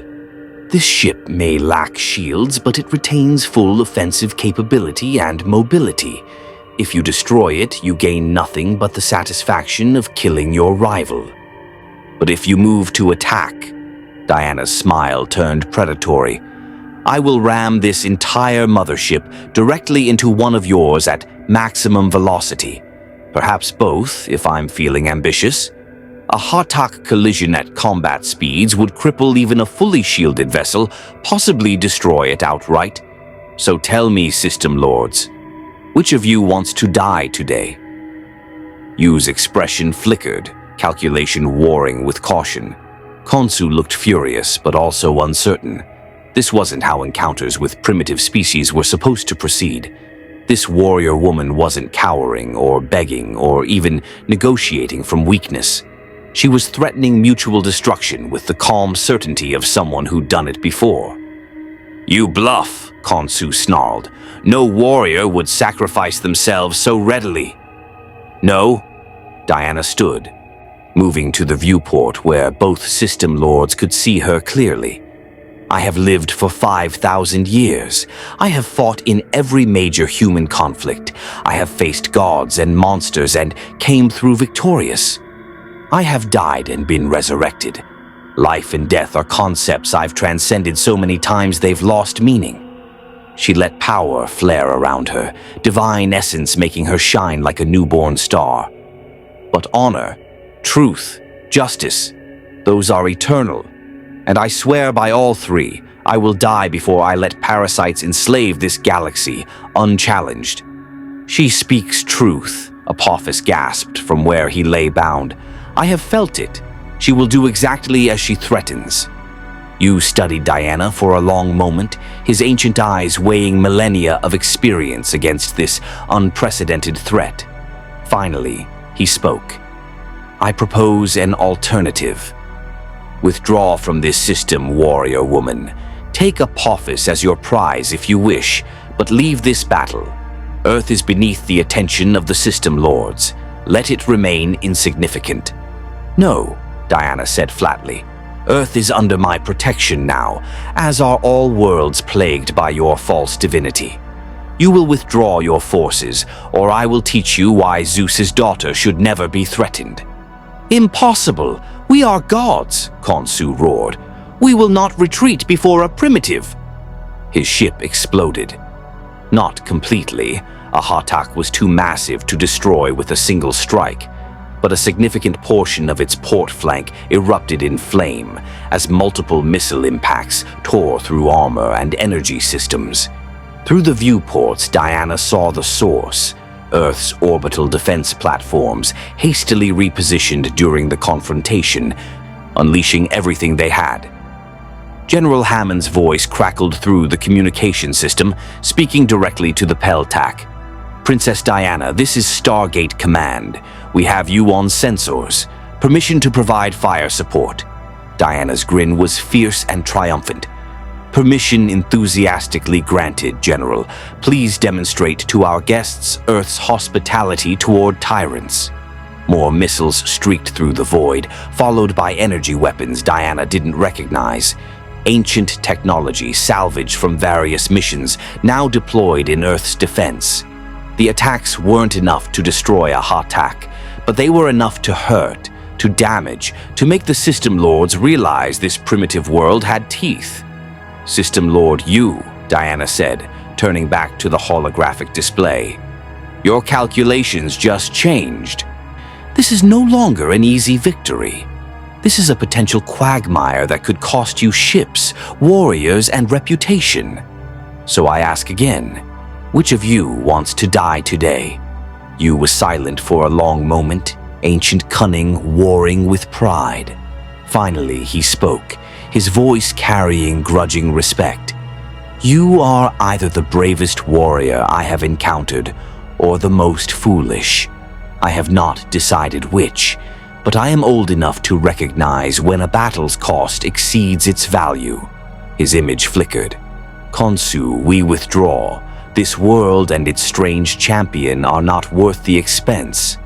"But we withdraw," Yu repeated, his voice carrying command that had conquered galaxies. "There will be other opportunities, other worlds." Pride is a luxury we cannot afford when facing warriors who truly will die for their cause. Khonsu looked like he wanted to argue further, but his damaged ship was already retreating, systems failing from Earth's surprise assault. With visible reluctance, he killed the communication channel. Within minutes, both Hatak motherships were engaging hyperspace engines, massive golden pyramids vanishing into faster-than-light travel with cascades of light. The Death Gliders, bereft of their motherships, scattered like frightened birds, some fleeing through hyperspace, others surrendering to Earth's forces. Diana let out a breath she hadn't realized she'd been holding. The gambit had worked, barely. If Yu had been younger, more aggressive, or if Khonsu had managed to sway him, the battle would have ended very differently. But she'd read them correctly, understood that the Goa'uld were fundamentally parasites, opportunistic, cowardly when faced with genuine resistance, preferring easy victories over hard-fought campaigns. "Teal'c," she said, forcing her exhausted body to remain upright. "Contact O'Neill. Get his team to the transport rings. We're abandoning this ship." "Agreed." The Hartak has sustained significant damage from internal fighting and external assault. Structural integrity is failing.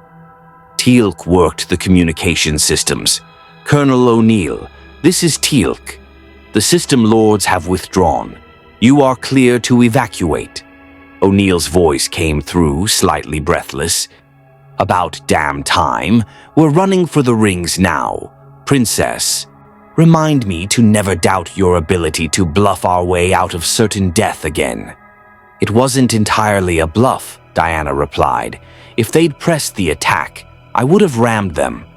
"Yeah, I know. That's the scary part." Within minutes, SG-1 had assembled in the Peltak, battered and bleeding but alive. Carter's arm was in an improvised sling. Daniel's glasses were shattered, and he was squinting through the remaining lens. O'Neill had a nasty burn across his shoulder, and the Marines looked like they'd been through a meat grinder. But they were victorious, and that mattered. "The Jaffa who've chosen freedom," Diana said to Ragnar. "Can you pilot this Hartak?" "With difficulty, yes. But to where?" "Anywhere Apoffice's former allies won't find you immediately. Find the Jaffa resistance movement Teal'c has spoken of. Tell them what you witnessed here. A system lord brought low, forced to confess his lies, defeated by truth itself. That story will spread like fire through enslaved populations." Ragnar placed his fist over his heart. "We will honor your trust, Diana of Themyscira, and we will remember this day, the day false gods learned to fear true divine justice." Diana retrieved the lasso of truth from Apoffice's prone form, coiling it carefully at her hip. The system lord glared at her with impotent hatred, unable to speak now that he was no longer bound by the lasso's power, but his expression promised vengeance if he ever escaped. "You should kill him," O'Neill said flatly. "Apoffice has caused more suffering than you can imagine. Letting him live is not my choice to make," Diana interrupted gently. "These Jaffa have earned the right to decide their former master's fate. Perhaps they will execute him. Perhaps they will imprison him. Perhaps they will drag him before every enslaved world and make him confess his crimes until his voice fails." She met Ragnar's gaze. "Justice comes in many forms. Choose the one that serves your people best." The newly freed Jaffa nodded slowly, understanding the gift Diana had given them, not just freedom, but the agency to shape their own future. "All right, enough philosophy," O'Neill said. "We're beaming back to Earth before this bucket of bolts falls apart. Princess, you coming?" Diana took one last look at the Peltak, at the symbol of Goa'uld power she'd conquered through will and truth rather than overwhelming force. This was what true victory looked like, not just defeating enemies, but breaking the systems that enabled tyranny, inspiring others to claim their own freedom. "Yes," she said, "I'm coming home." The transport rings activated, and Diana felt the now familiar scatter and reform sensation as she was pulled from the dying Hartak back to Earth's surface. When she materialized in Stargate Command's embarkation room, she found General Hammond waiting with what looked like half the base's personnel, all of them staring at her with expressions ranging from awe to disbelief. "Princess Diana," Hammond said formally, On behalf of the United States Air Force and the planet Earth, thank you. What you did up there, facing down 2 system lords, freeing enslaved warriors, turning a certain defeat into victory, that's going to be talked about in military academies for generations. Diana inclined her head respectfully. I did only what any Amazon would do, General. We stand against tyranny, regardless of what form it takes or what dimension it claims. Still, Hammond's weathered face creased into something approximating a smile. Hell of a first mission. Welcome to Earth's defense, Princess. Something tells me we're going to need you. Diana felt the truth of those words settle into her bones. Somewhere out there in the vast galaxy, Ares might still be loose. The rift between dimensions remained uncharted, potentially unstable. And now she'd made an enemy of every system lord who'd witnessed her defeat of Apoffice. But she'd also made allies. She'd also inspired hope. She'd also proven that false gods could be beaten, that truth was more powerful than deception, and that one warrior standing for justice could change the fate of galaxies. It was, she reflected, a good beginning. 3 days after the Battle of Earth, as it was already being called in classified military briefings, Diana stood in a laboratory deep within Stargate Command, watching Major Carter work with technology that would have seemed like magic to most of her world. Holographic displays floated in midair, showing complex mathematical equations that described dimensional physics Diana was only beginning to understand. Scattered across multiple workstations were artifacts recovered from the ancient outpost on P9X442, the site Catherine Langford's research had identified as a potential gateway home. The energy signature is definitely related to your arrival, Carter explained, manipulating data streams with practiced ease. But it's not a stable wormhole in the traditional sense. It's more like, think of it as a scar in reality. The collision between Ares's divine rift and the Stargate's wormhole created a permanent weakness in the dimensional barrier. Under normal circumstances, that scar would heal over time. But the ancient outpost on P9X4442 appears to be actively maintaining it. Why would the ancients do that? Diana asked, studying the rotating 3-dimensional model of the rift. It looked like a wound in space itself, edges flickering with energies that her divine senses identified as both familiar and alien. That's the question we can't answer, Daniel interjected from where he was translating ancient text on a recovered data tablet. The ancients were masters of dimensional theory, but they rarely did anything without purpose. If they built technology to keep this rift open, or at least prevent it from closing, they had a reason. Teal'c entered the lab carrying a sealed case, his expression troubled. Diana of Themyscira, I bring concerning news from Rach'nor. The liberated Hatak has made contact with the Jaffa resistance, but System Lord Yu has placed a substantial bounty on your capture. Every Goa'uld-aligned force in the galaxy now hunts you. Let them hunt, Diana replied calmly. I've been hunted by gods before. These parasites are less threatening than Ares on his worst day. Perhaps, Teal'c acknowledged, but the Goa'uld have resources beyond measure, and more concerning, Rach'nor reports that Apoffice escaped custody during transfer to the Resistance stronghold. He killed 17 Jaffa during his flight and took a Tel'tak cargo ship. His current whereabouts are unknown. Diana's jaw tightened.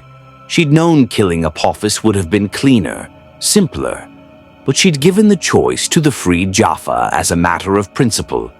Now that principle had cost lives. Then we'll deal with him when he resurfaces. Wounded parasites are predictable. They seek to rebuild power, to reclaim what was taken. Apoffice will move against us again, and when he does, we'll be ready. O'Neill strolled in carrying coffee for the team, his casual demeanor at odds with the intensity of the situation. Speaking of being ready, we've got another problem. The IOA, That's the International Oversight Advisory, the people who theoretically supervise this whole operation. They want to meet you. Specifically, they want to know if you're going to become Earth's secret weapon against the Goa'uld, or if you're going to go rogue and cause international incidents.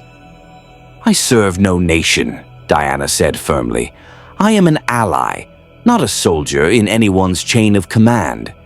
This was established from the beginning. Yeah, I told them that. They're bureaucrats, though, so they'll need to hear it directly from the scary immortal warrior princess. O'Neill handed her a coffee. Fair warning, some of them are going to try to manipulate you, recruit you, or figure out how to replicate your powers. It's what they do. Diana accepted the coffee. She'd developed a taste for the bitter beverage despite its industrial quality, and considered the political complications her presence had created. In her world, she'd navigated similar waters as an ambassador, dealing with governments who wanted to use Amazon resources or forge alliances for their own benefit. The faces changed across centuries, but human nature remained remarkably consistent. I'll speak with them, she said, but my terms remain non-negotiable. I fight against tyranny and slavery wherever I find it. If that aligns with Earth's interests, excellent. If not, she let the implication hang. Carter pulled up a new display, this one showing the ancient outpost in stunning detail. Princess Diana, if we're going to attempt crossing back through the dimensional rift, we need to do it soon.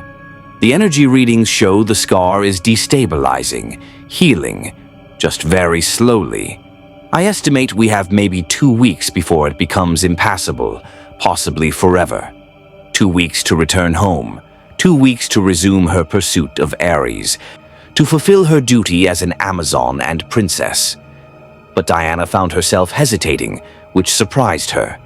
This wasn't her world, wasn't her fight originally, yet in just a few days she'd found something here she rarely encountered. Warriors who fought not for glory or conquest, but for the simple principle that slavery and tyranny were unacceptable, regardless of who perpetrated them. What about the Goa'uld? She asked. If I leave, the system lords will eventually move against Earth again. Apoffice is wounded but not defeated. Others will see this world as a prize to be claimed. We've been fighting them for years, O'Neill replied. We'll keep fighting them after you're gone. That's the job. But your odds would be significantly better with my assistance, Diana pressed. A warrior who can face system lords directly, who can inspire enslaved populations to rebel, who brings capabilities that the Goa'uld have no defense against. Strategically, I could shift the entire balance of this war. Teal'c studied her with those penetrating eyes. You are conflicted. Part of you wishes to return home, to complete your mission against Ares. But part of you has found purpose in this struggle against false gods, who perpetrate the very crimes you have sworn to fight. It wasn't a question, but Diana nodded anyway. My duty is clear. Ares must be stopped before he causes more suffering in my world. But here, she gestured at the laboratory, at the people who'd become unexpected allies. Here I've found warriors fighting a righteous war against enemies who deserve only justice's swift judgment. How do I balance these obligations? Daniel removed his shattered glasses, cleaning them absently. A nervous gesture Diana had learned meant he was thinking carefully about his words.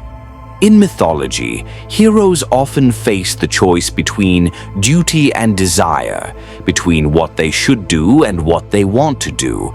But I think you're looking at this wrong. It's not a binary choice. Explain, Diana said. The dimensional rift isn't going to close completely in 2 weeks. It's going to become harder to cross, but not impossible. And the ancient outpost has technology we're only beginning to understand. What if, instead of choosing between your world and ours, you find a way to move between them? Ancient theory suggested that sufficiently advanced beings could navigate dimensional barriers at will. You're literally divine, half god by your own admission. Maybe you could learn to do what the ancients only theorized about." Carter's eyes lit up with excitement. "Daniel, that's brilliant. If we could study how Diana's divine essence interacts with the rift, if we could map the specific resonance frequencies, we might be able to create a stable bridge rather than a one-time crossing. Or we might tear reality apart and destroy both dimensions," O'Neill pointed out. "Just playing devil's advocate here." "The risk would be considerable," Teal'c agreed. "But the potential reward, an alliance between dimensions, the ability to call upon Diana of Themyscira when facing threats too powerful for Earth's current resources, this could change the nature of warfare across the galaxy." Diana moved to the viewport overlooking Stargate Command's main operations floor. Below, personnel moved with practiced efficiency, coordinating missions across the galaxy through the ancient ring that had pulled her into this reality. These people were outnumbered, outgunned, facing enemies who'd conquered galaxies while Earth was still figuring out bronze working. By all rights, they should have been crushed centuries ago.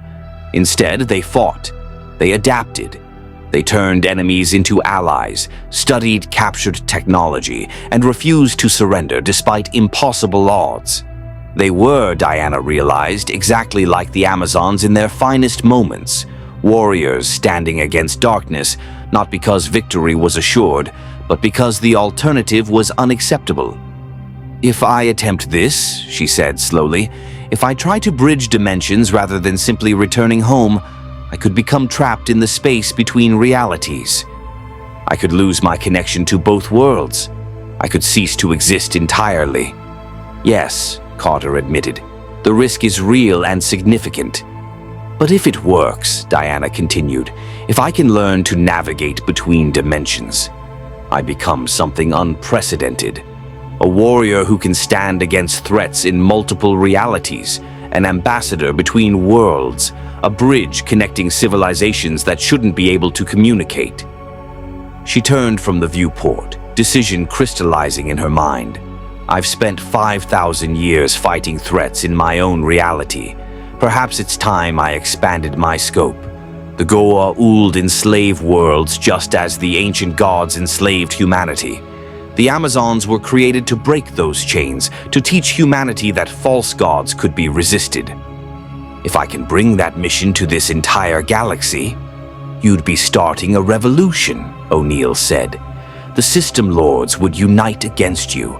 Every Goa'uld in existence would make you priority target number one." Diana's smile was sharp and eager. "Good. Let them come. Let them bring their armies, their motherships, their accumulated millennia of arrogance and cruelty. I will show them what one warrior standing for truth and justice can accomplish. I will inspire slaves to rebellion, turn their warriors against them, and teach them that false divinity built on lies cannot stand against genuine divine judgment." "That's a hell of a mission statement," Daniel murmured. "Also possibly suicidal, but definitely inspiring." "The question is logistics," Carter said, already moving to her workstations with renewed purpose. "If we're going to attempt dimensional bridging, we need to understand every variable.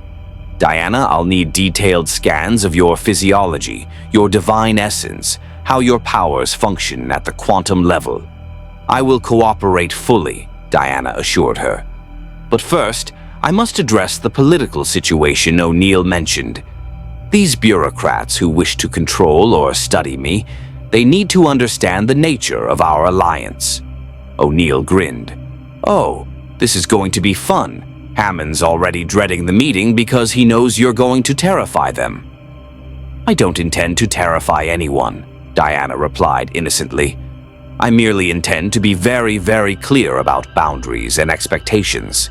The IOA conference room was designed to be intimidating, high ceilings, expensive furniture, and an arrangement that placed the committee members above those being questioned.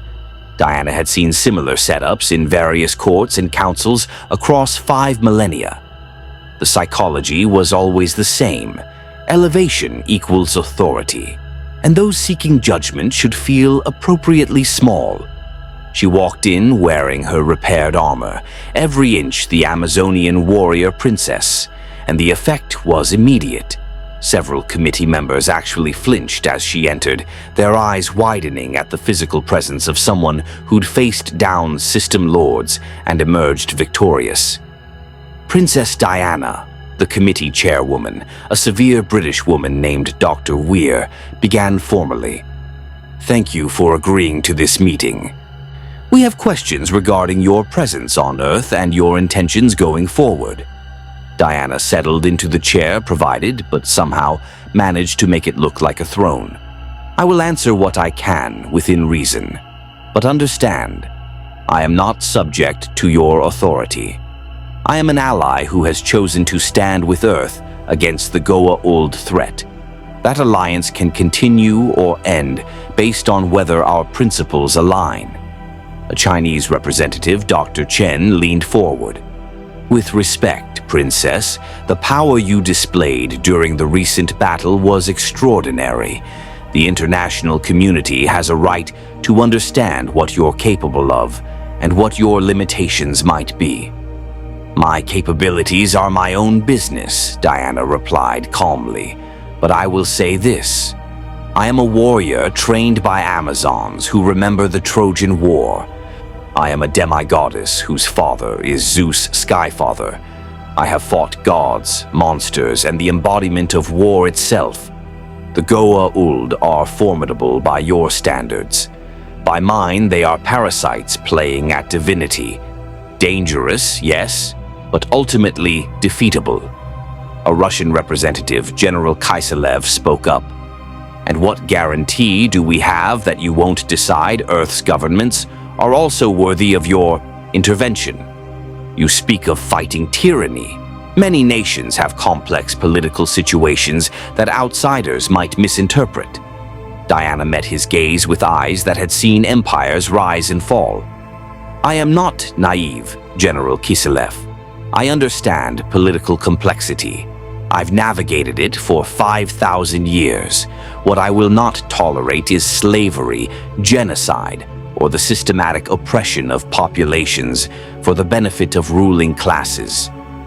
If your nation engages in such practices, then yes, you should be concerned about my intervention. If not, we have no quarrel." The room fell silent. It was one thing to discuss hypothetical alien allies. It was another to have an immortal warrior princess calmly inform you that she'd overthrow your government if it crossed her ethical lines. Dr. Weir cleared her throat. "There's also the matter of the dimensional rift and your potential return to your home reality. If you leave, Earth loses a significant strategic asset against the Goa'uld." "I'm not an asset," Diana said firmly. "I'm an ally, and Major Carter has proposed an alternative to simple departure, learning to bridge dimensions, to move between realities as needed. If successful, I could provide assistance here while still fulfilling my duties in my own world." "That sounds extremely risky," Dr. Chen noted. "It is, but so is living in a galaxy where parasitic false gods enslave populations across thousands of worlds. Risk is relative, and I've never been one to avoid it when the cause is just." An American representative, Senator Kinsey, whom Diana immediately identified as the type of ambitious politician who'd existed in every era, smiled unctuously. "Princess Diana, surely you can see the benefit of a more formal arrangement. If you were to officially join Earth's defense forces, accept a commission, you'd have access to greater resources, better support." "And chains," Diana interrupted. "Gilded, perhaps, decorated with rank insignia and official sanction, but chains nonetheless. No, Senator. I will not trade one form of bondage for another, no matter how prettily it's presented." Kinsey's smile froze. "I'm not suggesting bondage, merely official cooperation. You're suggesting I place myself under your authority so you can direct my actions toward your political goals rather than universal principles of justice." Diana stood, towering over the seated committee. I've dealt with men like you across centuries, Senator.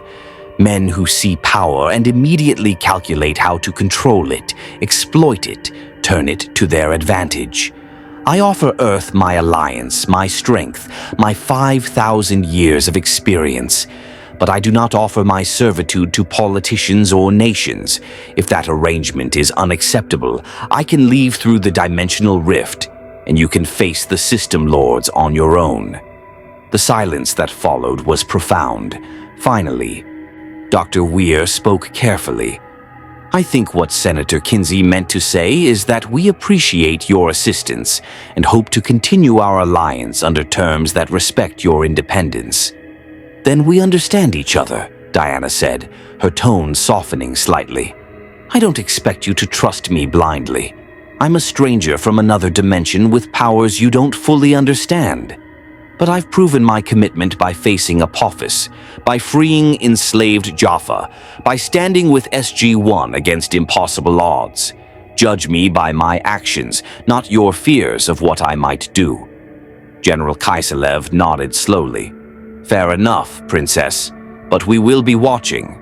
And if you do decide to interfere in Earth's internal affairs, then you'll try to stop me, and we'll both discover whether mortal weapons can harm a daughter of Zeus, Diana finished bluntly. But I suggest we avoid that scenario by simply ensuring Earth's governments don't engage in the types of atrocities that would compel my intervention. It's remarkably simple. Don't be tyrants, and we'll have no problems. She left them then, not waiting for dismissal because she'd never needed permission to leave rooms. Behind her, she heard the eruption of argument, some defending her, others demanding stricter controls, all of them grappling with the reality that they'd acquired an ally who couldn't be commanded or controlled. Diana found O'Neill waiting in the corridor, leaning against the wall with barely suppressed laughter. You just told the entire IOA to don't be tyrants or I'll overthrow you. I don't think anyone's ever done that before. There's a first time for everything, Diana replied. Will this cause problems for you? Probably, but Hammond's got my back. And honestly, it's worth it just to see Kinsey's face when you called him out. O'Neill's expression grew more serious. You really meant it, though, about bridging dimensions. That's a hell of a commitment. My mother once told me that the greatest warriors aren't those who fight without fear, but those who face their fear and act anyway. Diana looked back toward the conference room. I'm terrified of losing my way home, of being trapped between realities, of failing both worlds. But I'm more terrified of walking away from people who need help simply because it's not technically my responsibility. Yeah, O'Neill said quietly. That's the hero thing. It's exhausting, right? Exhausting, Diana agreed, but necessary. Someone has to stand against darkness.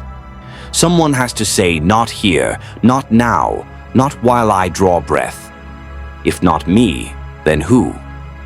They walked together toward Carter's lab, where experiments in dimensional bridging awaited. Behind them, the IOA continued to argue about protocols and oversight. Ahead of them, a galaxy full of enslaved worlds waited for liberation. And somewhere in the space between realities, a rift flickered and pulsed, gateway to home or bridge to something greater. Diana didn't know which it would become, but she knew she'd face it with the same courage that had carried her through 5 millennia of warfare. She knew she'd stand for truth, justice, and freedom, regardless of cost.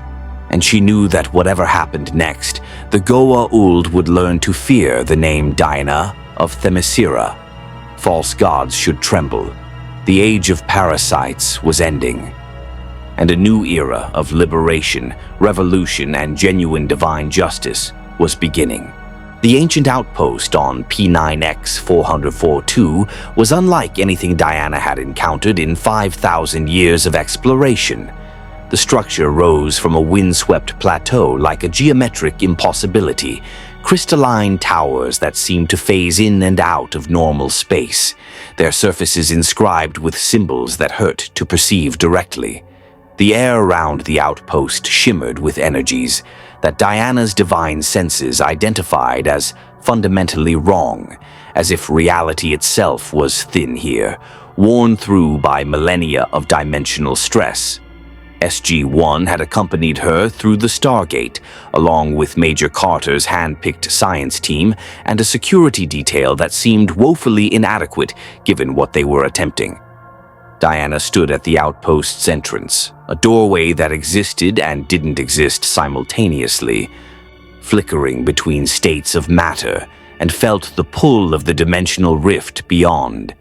"Energy readings are off the charts," Carter reported, studying her instruments with barely contained excitement mixed with terror. "The rift is directly beneath the outpost, and the ancient technology is doing exactly what we theorized, maintaining the scar in reality, keeping it from healing. But it's also doing something else." She looked up, eyes wide. "It's learning. The technology is analyzing the rift, studying its properties, adapting to maintain stability.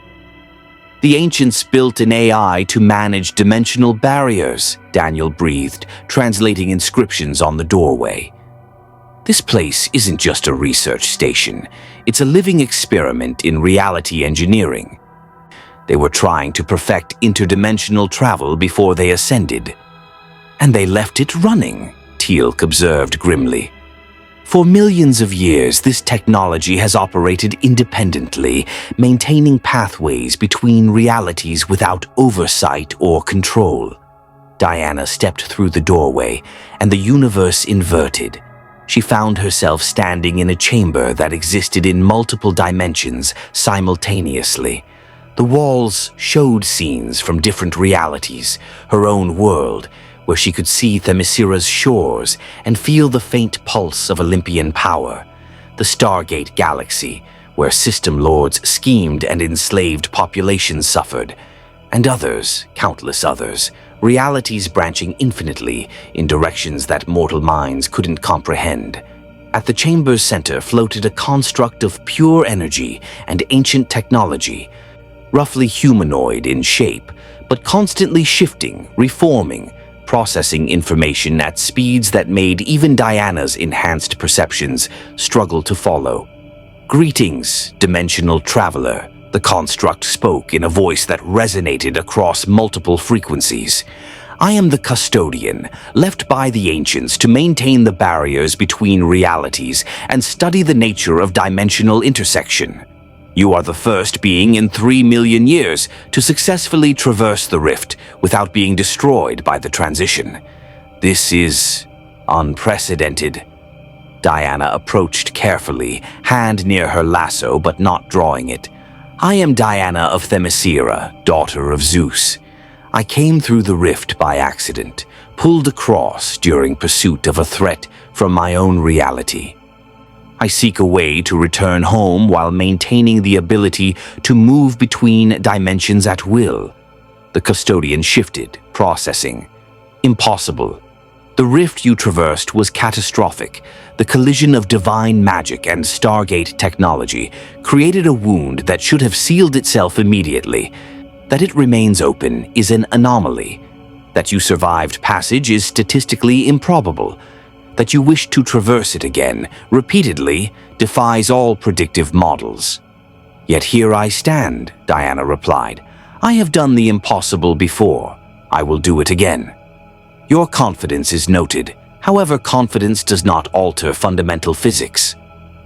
The custodian's form flickered, and suddenly Diana was seeing probability matrices, quantum equations, dimensional mathematics expressed in forms her divine nature could somehow comprehend. "Look. See the variables. Each dimensional crossing requires precise energy alignment. Too much power and you tear reality further. Too little, and you're atomized across infinite realities. The margin for error is measured in quantum fluctuations." Diana studied the equations, her mind, enhanced by gifts from Athena, goddess of wisdom, processing information at speeds that surprised even her. She saw the problem clearly. Her divine essence was too variable, too organic, too alive to create the precise energy signatures required for safe dimensional travel. The ancients had solved this through technology and eventually ascension. She had neither option available. Unless, she said slowly, an idea crystallizing, unless I don't try to match the required energy precisely. Unless I become the anchor point instead of the traveler. The custodian's form stilled. Explain. The Stargate network uses fixed points, gate addresses, to create stable wormholes across vast distances. Each gate is an anchor, a reference point that allows navigation. What if my divine essence could serve the same function for dimensional travel? What if instead of precisely calibrating energy for each crossing, I establish myself as a constant, a living gate address that exists simultaneously in multiple realities? Carter, who'd followed Diana into the chamber despite the risk, was frantically taking notes. That's actually theoretically possible. If your divine nature could resonate at a frequency that transcends dimensional boundaries, you'd become a fixed point that reality organizes around. You wouldn't cross dimensions so much as exist in multiple dimensions and choose which one to manifest in. The calculations suggest a 7% probability of success, the custodian stated, a 43% probability of immediate death, a 50% probability of existence as a dispersed consciousness trapped between dimensions for eternity. I've faced worse odds, Diana said, though her hands were trembling slightly. What must I do? You must enter the rift directly without technological mediation. You must embrace the full force of dimensional intersection, allow it to tear you apart at the quantum level, and then, through force of will alone, reconstitute yourself not in one reality, but in the space between all realities. You must become something neither mortal nor God, neither here nor there, but everywhere and nowhere simultaneously. The custodian's voice carried what might have been concern. Diana of Themyscira, this will hurt beyond your comprehension. The pain will be such that even immortals would beg for death. And if you fail, your consciousness will be shattered across infinite realities, experiencing every possible version of existence simultaneously for eternity. Diana thought of Earth under Goa'uld assault. She thought of Themyscira, her home, her sisters, her mother. She thought of enslaved Jaffa warriors who'd glimpsed freedom through her lasso's truth. She thought of O'Neill's sardonic courage, Carter's brilliant mind, Daniel's compassionate wisdom, Teal'c's unshakable honor. She thought of all the battles yet to fight, all the tyrants yet to face, all the innocent lives hanging in the balance. "Show me where to stand," she said. The rift looked like a wound in space itself, a vertical slash of coruscating energy that cycled through colors that had no names, that existed outside normal spectrum. Diana could feel it pulling at her divine essence, trying to unravel the very threads that made her who she was. SG-1 stood at a safe distance, weapons ready though they'd be useless against dimensional forces. Carter had her instruments trained on Diana, recording everything for analysis. Daniel was translating ancient warnings carved into the chamber floor, warnings about hubris, about mortals who'd tried to transcend their nature and been destroyed. Teal'c simply watched with the calm acceptance of a warrior who'd seen too much to doubt the impossible. O'Neill stepped forward, extending his hand. "You know this is insane, right? Even by our standards, this is weapons-grade crazy." Diana clasped his forearm. "I know, but someone once told me that the greatest warriors face their fear and act anyway. I'm choosing to act." "Yeah, well, try not to die. The paperwork really would be murder." But his grip was tight, genuine concern in his eyes. "For what it's worth, Princess, it's been an honor fighting alongside you." "The honor is mine, Colonel." Diana released his arm and turned to face the rift. "If this works, I'll return. If it doesn't," she smiled slightly, "tell my story. Let the enslaved know that a warrior tried to bridge worlds to fight for their freedom. Let that inspire them." She didn't wait for responses. She stepped forward into the rift and felt reality tear apart. The custodian had been wrong. It didn't hurt beyond comprehension. It hurt beyond existence itself.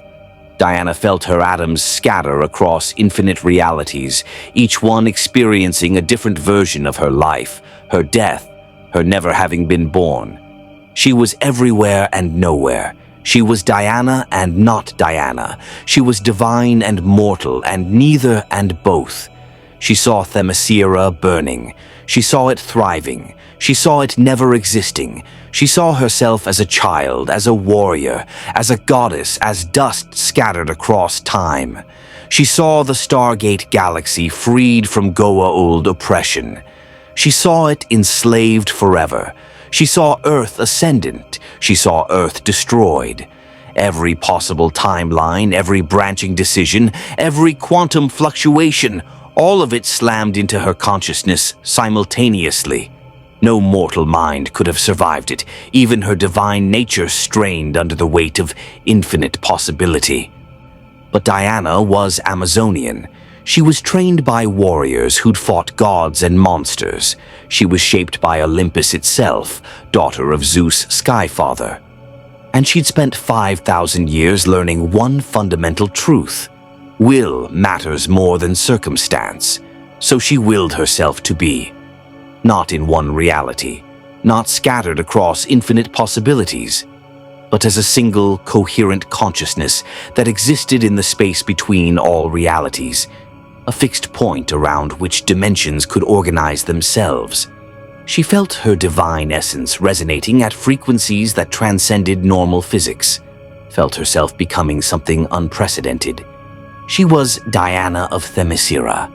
She was Wonder Woman. She was the bridge between worlds. She was the anchor point in dimensional chaos. She was herself, but more, expanded without being diluted, present everywhere while remaining whole. The pain didn't stop. It would never stop, she realized. This was the price of existing between dimensions. Constant, eternal awareness of infinite possibilities, infinite pain, infinite everything. But Amazons knew how to endure, so Diana endured. She opened her eyes, all of her eyes, in every reality where she existed, and stepped back into normal space. The chamber was silent. SG-1 stared at her with expressions ranging from awe to terror. Carter's instruments had shorted out, unable to process what they'd just measured. The custodian's form was flickering rapidly, processing impossibilities. "It worked," Diana said, and her voice carried harmonics from multiple dimensions. "I can feel both worlds now, Themyscira and Earth, my reality and yours. I am..." She searched for words to describe what she'd become. "I am the bridge. I am between. I am where realities touch. Your quantum signature exists in superposition across dimensional barriers," the custodian said, its voice carrying something that might have been wonder. "You should not be possible. The mathematics explicitly forbid your existence. Yet here you stand, defying fundamental laws of physics through sheer force of will. The ancients spent millions of years trying to achieve what you have accomplished in minutes. You are..." It paused. "You are something new." Diana felt the pull of her home dimension, stronger now, clearer, like a rope connecting her to Themyscira across impossible distances. But she also felt the Stargate galaxy, felt Earth and all the worlds connected by the ancient network. She could step between them now, she realized. Not easily, not without cost, but possible. She was truly between worlds. "The rift," she said, focusing on the wound in space. "It can close now. I don't need it anymore." "Confirmed," the custodian replied. "With you as a stable dimensional bridge, the rift's purpose is obsolete. Shall I seal it?" Diana nodded, and the custodian's technology activated. The rift began to close, reality healing itself at last, the scar fading as dimensional barriers reasserted themselves. Within moments it was gone, just Diana remaining as the only connection between two realities. O'Neill let out a breath he'd been holding. "So, that's it?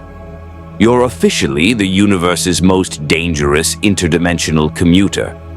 "Something like that," Diana agreed, though her voice was strained. The transformation had cost her, and maintaining her new state would require constant focus. "I need to return to Themyscira. Ares is still loose in my world, and I've been gone too long. But I'll come back.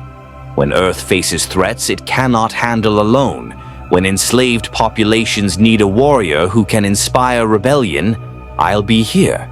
And we'll be waiting," Teal'c said, inclining his head in respect.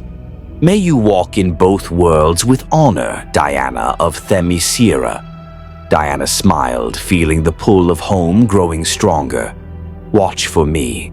When the system lords move against Earth, when tyrants threaten freedom, when impossible odds seem insurmountable, watch for me. I'll come." She closed her eyes, focused on the quantum signature of her home dimension, on Themyscira's shores and the divine energy of Olympus. Reality shifted around her, and she felt herself beginning to transition. Diana materialized on Themyscira's white sand beaches in a cascade of dimensional energy that made the ocean waters recede momentarily before crashing back. The familiar scent of Mediterranean flowers mixed with sea spray filled her lungs. The twin suns, no, one sun, her sun, warmed her skin. She was home, truly home, and the relief was overwhelming. But her respite lasted only seconds before Amazonian warriors surrounded her, weapons drawn, expressions mixing joy with wariness. At their head stood Antiope, her aunt and greatest warrior trainer, eyes sharp with the alertness of someone who'd felt dimensional disturbances.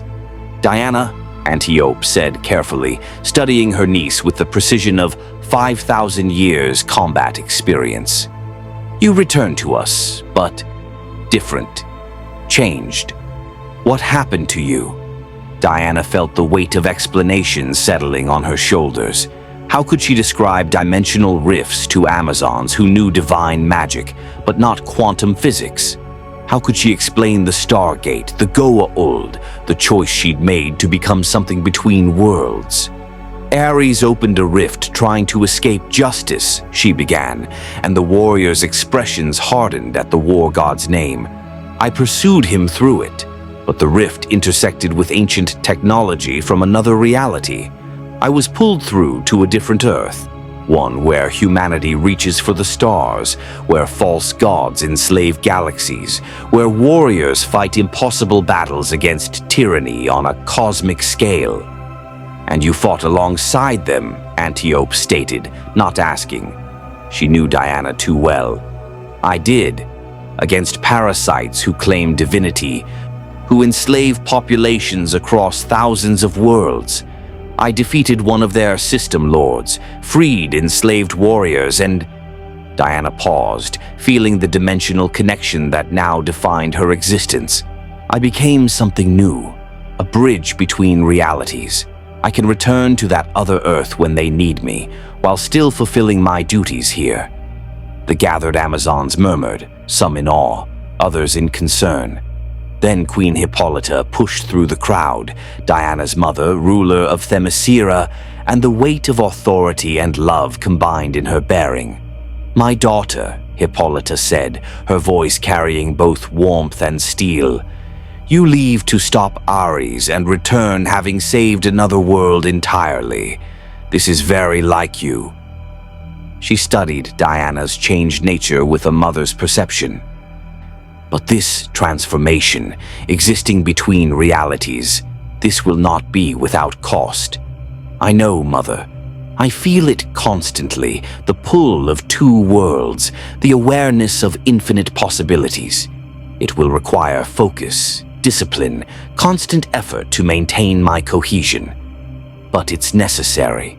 The fight against tyranny doesn't stop at dimensional boundaries.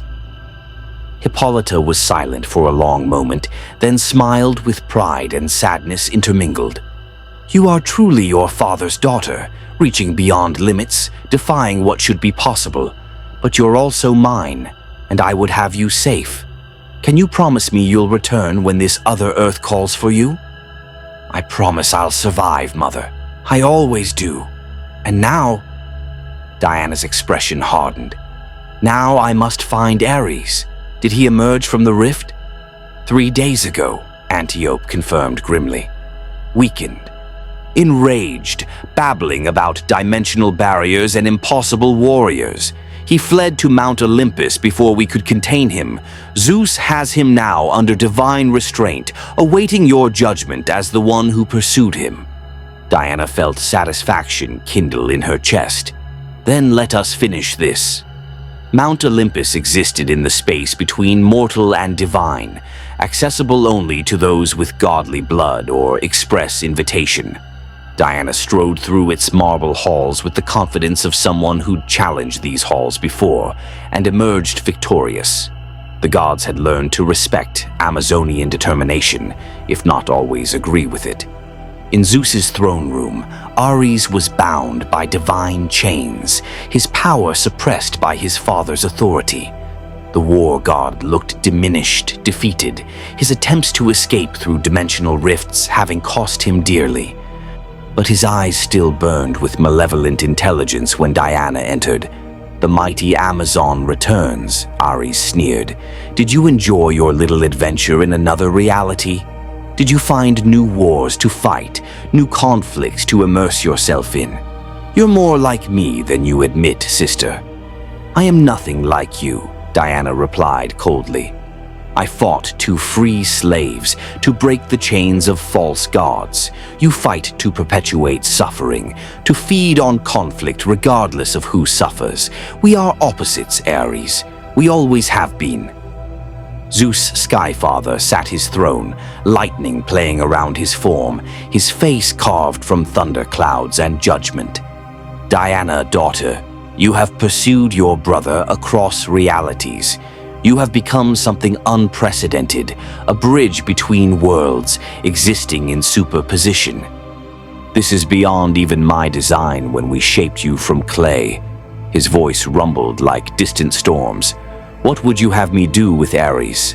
Diana studied her half-brother, feeling the dimensional awareness that now defined her existence. In countless branching timelines, she saw variations of this moment. Ares escaping, Ares imprisoned, Ares destroyed. But in this reality, in this now, she had a choice. Imprison him, she said finally, in divine chains that will hold even if I am not present to enforce them. Let him witness the peace he despises. Let him watch as both Earths, mine and the one I now protect, move beyond the need for his destructive influence. That is a greater punishment than death for the god of war. Ares's howl of rage shook the mountain, but Zeus's chains held. You condemn me to watch peace, to witness cooperation. This is cruelty, Diana. This is justice, Diana corrected. You sought to escape consequences through dimensional rifts. Instead, you gave me access to an entire new reality that needs protection from beings exactly like you. Your greatest gambit became your ultimate defeat. She turned to Zeus. Father, I have duties in both worlds now. Can Olympus spare me? Zeus's expression was unreadable. The gods have always had divided attentions, Diana. We exist in mortal realm and divine simultaneously. You now extend that division across dimensions. It is fitting. Go with my blessing. Protect both Earths. Show the cosmos what an Amazon can accomplish when given purpose. Diana bowed respectfully, then turned to leave. But at the threshold, she paused, looking back at Ares. Brother, I know you'll eventually escape these chains. You always do. When that happens, when you once again threaten peace and freedom, I'll be ready. And I'll have learned from two realities, fought beside warriors from across the cosmos. Your defeat this time will be merely practice. She left Olympus then, feeling the dimensional pull already tugging at her awareness. Earth, the other Earth, the Stargate Earth, was under threat. She could sense it through her new quantum connection, feel the movements of system lords mobilizing, sense Apoffice's wounded fury gathering forces. They would need her soon. But for now, for these precious few days, Diana returned to Themyscira. She walked its beaches, trained with her sisters, felt the solid certainty of her home dimension around her. She prepared herself for the battles to come, for the dual existence she'd chosen, for the impossible task of being champion to two worlds.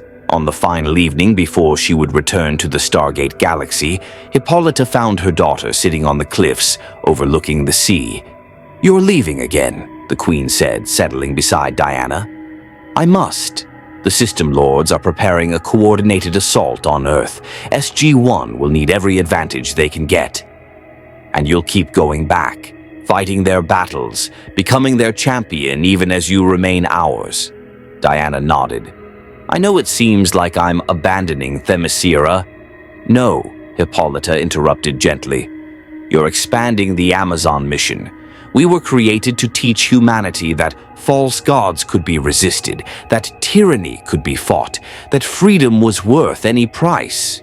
You're taking that mission to the stars, Diana. To an entire galaxy enslaved by parasites claiming divinity. It's exactly what Amazons were meant to do. But the cost will be high. I know.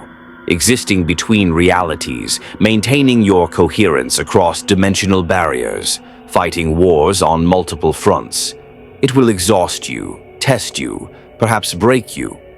Hippolyta placed a hand on her daughter's shoulder. "But you're my daughter and Zeus's. You've never chosen the easy path when the right path was available. I wouldn't expect you to start now." Diana leaned into her mother's embrace, drawing strength from it. "When this is over, when the Goa'uld are defeated and Earth stands free, I'll return. I'll come home and rest." "Will you?" Hippolyta asked knowingly. "Or will there be another threat, another galaxy, another dimension requiring your aid? Diana, my beloved daughter, I fear you found your true calling, not just warrior or champion, but something greater, a guardian of realities, standing watch over infinite possibilities." Diana felt the truth of those words settling into her bones. Her mother was right. The transformation in the ancient outpost had changed her fundamentally.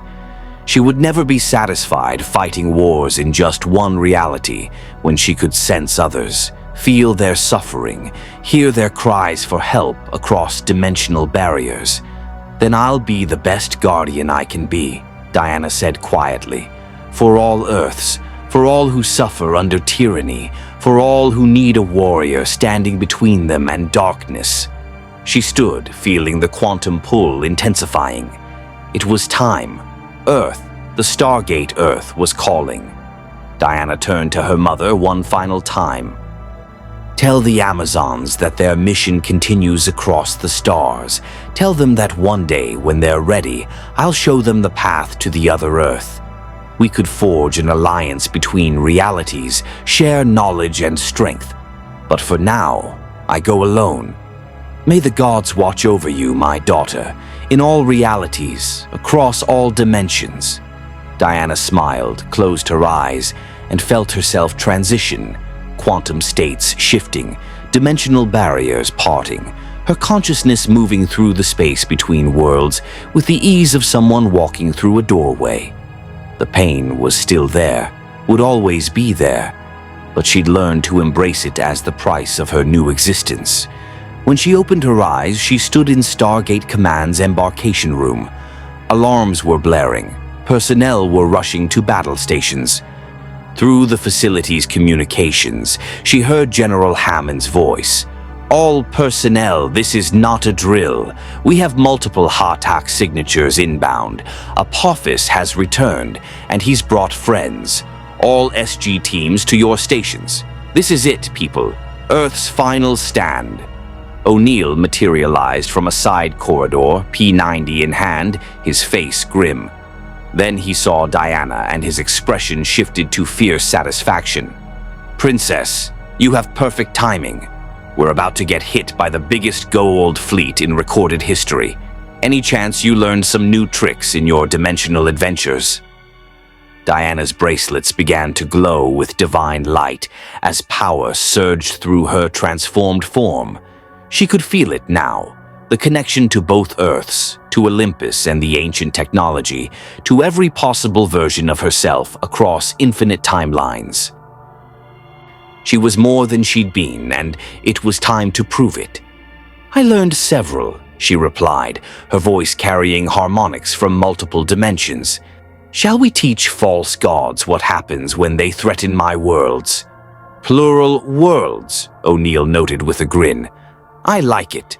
All right, Princess Between Worlds, let's go save the galaxy.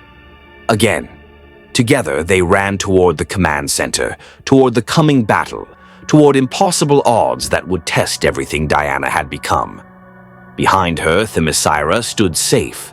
Ahead of her, Earth faced annihilation, and she, Diana of Themyscira, Wonder Woman, bridge between realities, stood ready to face whatever came. The System Lords thought they hunted prey. They were about to learn they'd awakened something far more dangerous. A warrior who existed in multiple dimensions simultaneously, who could draw power from two realities, who fought not for conquest or glory, but for the simple principle that tyranny must always be resisted.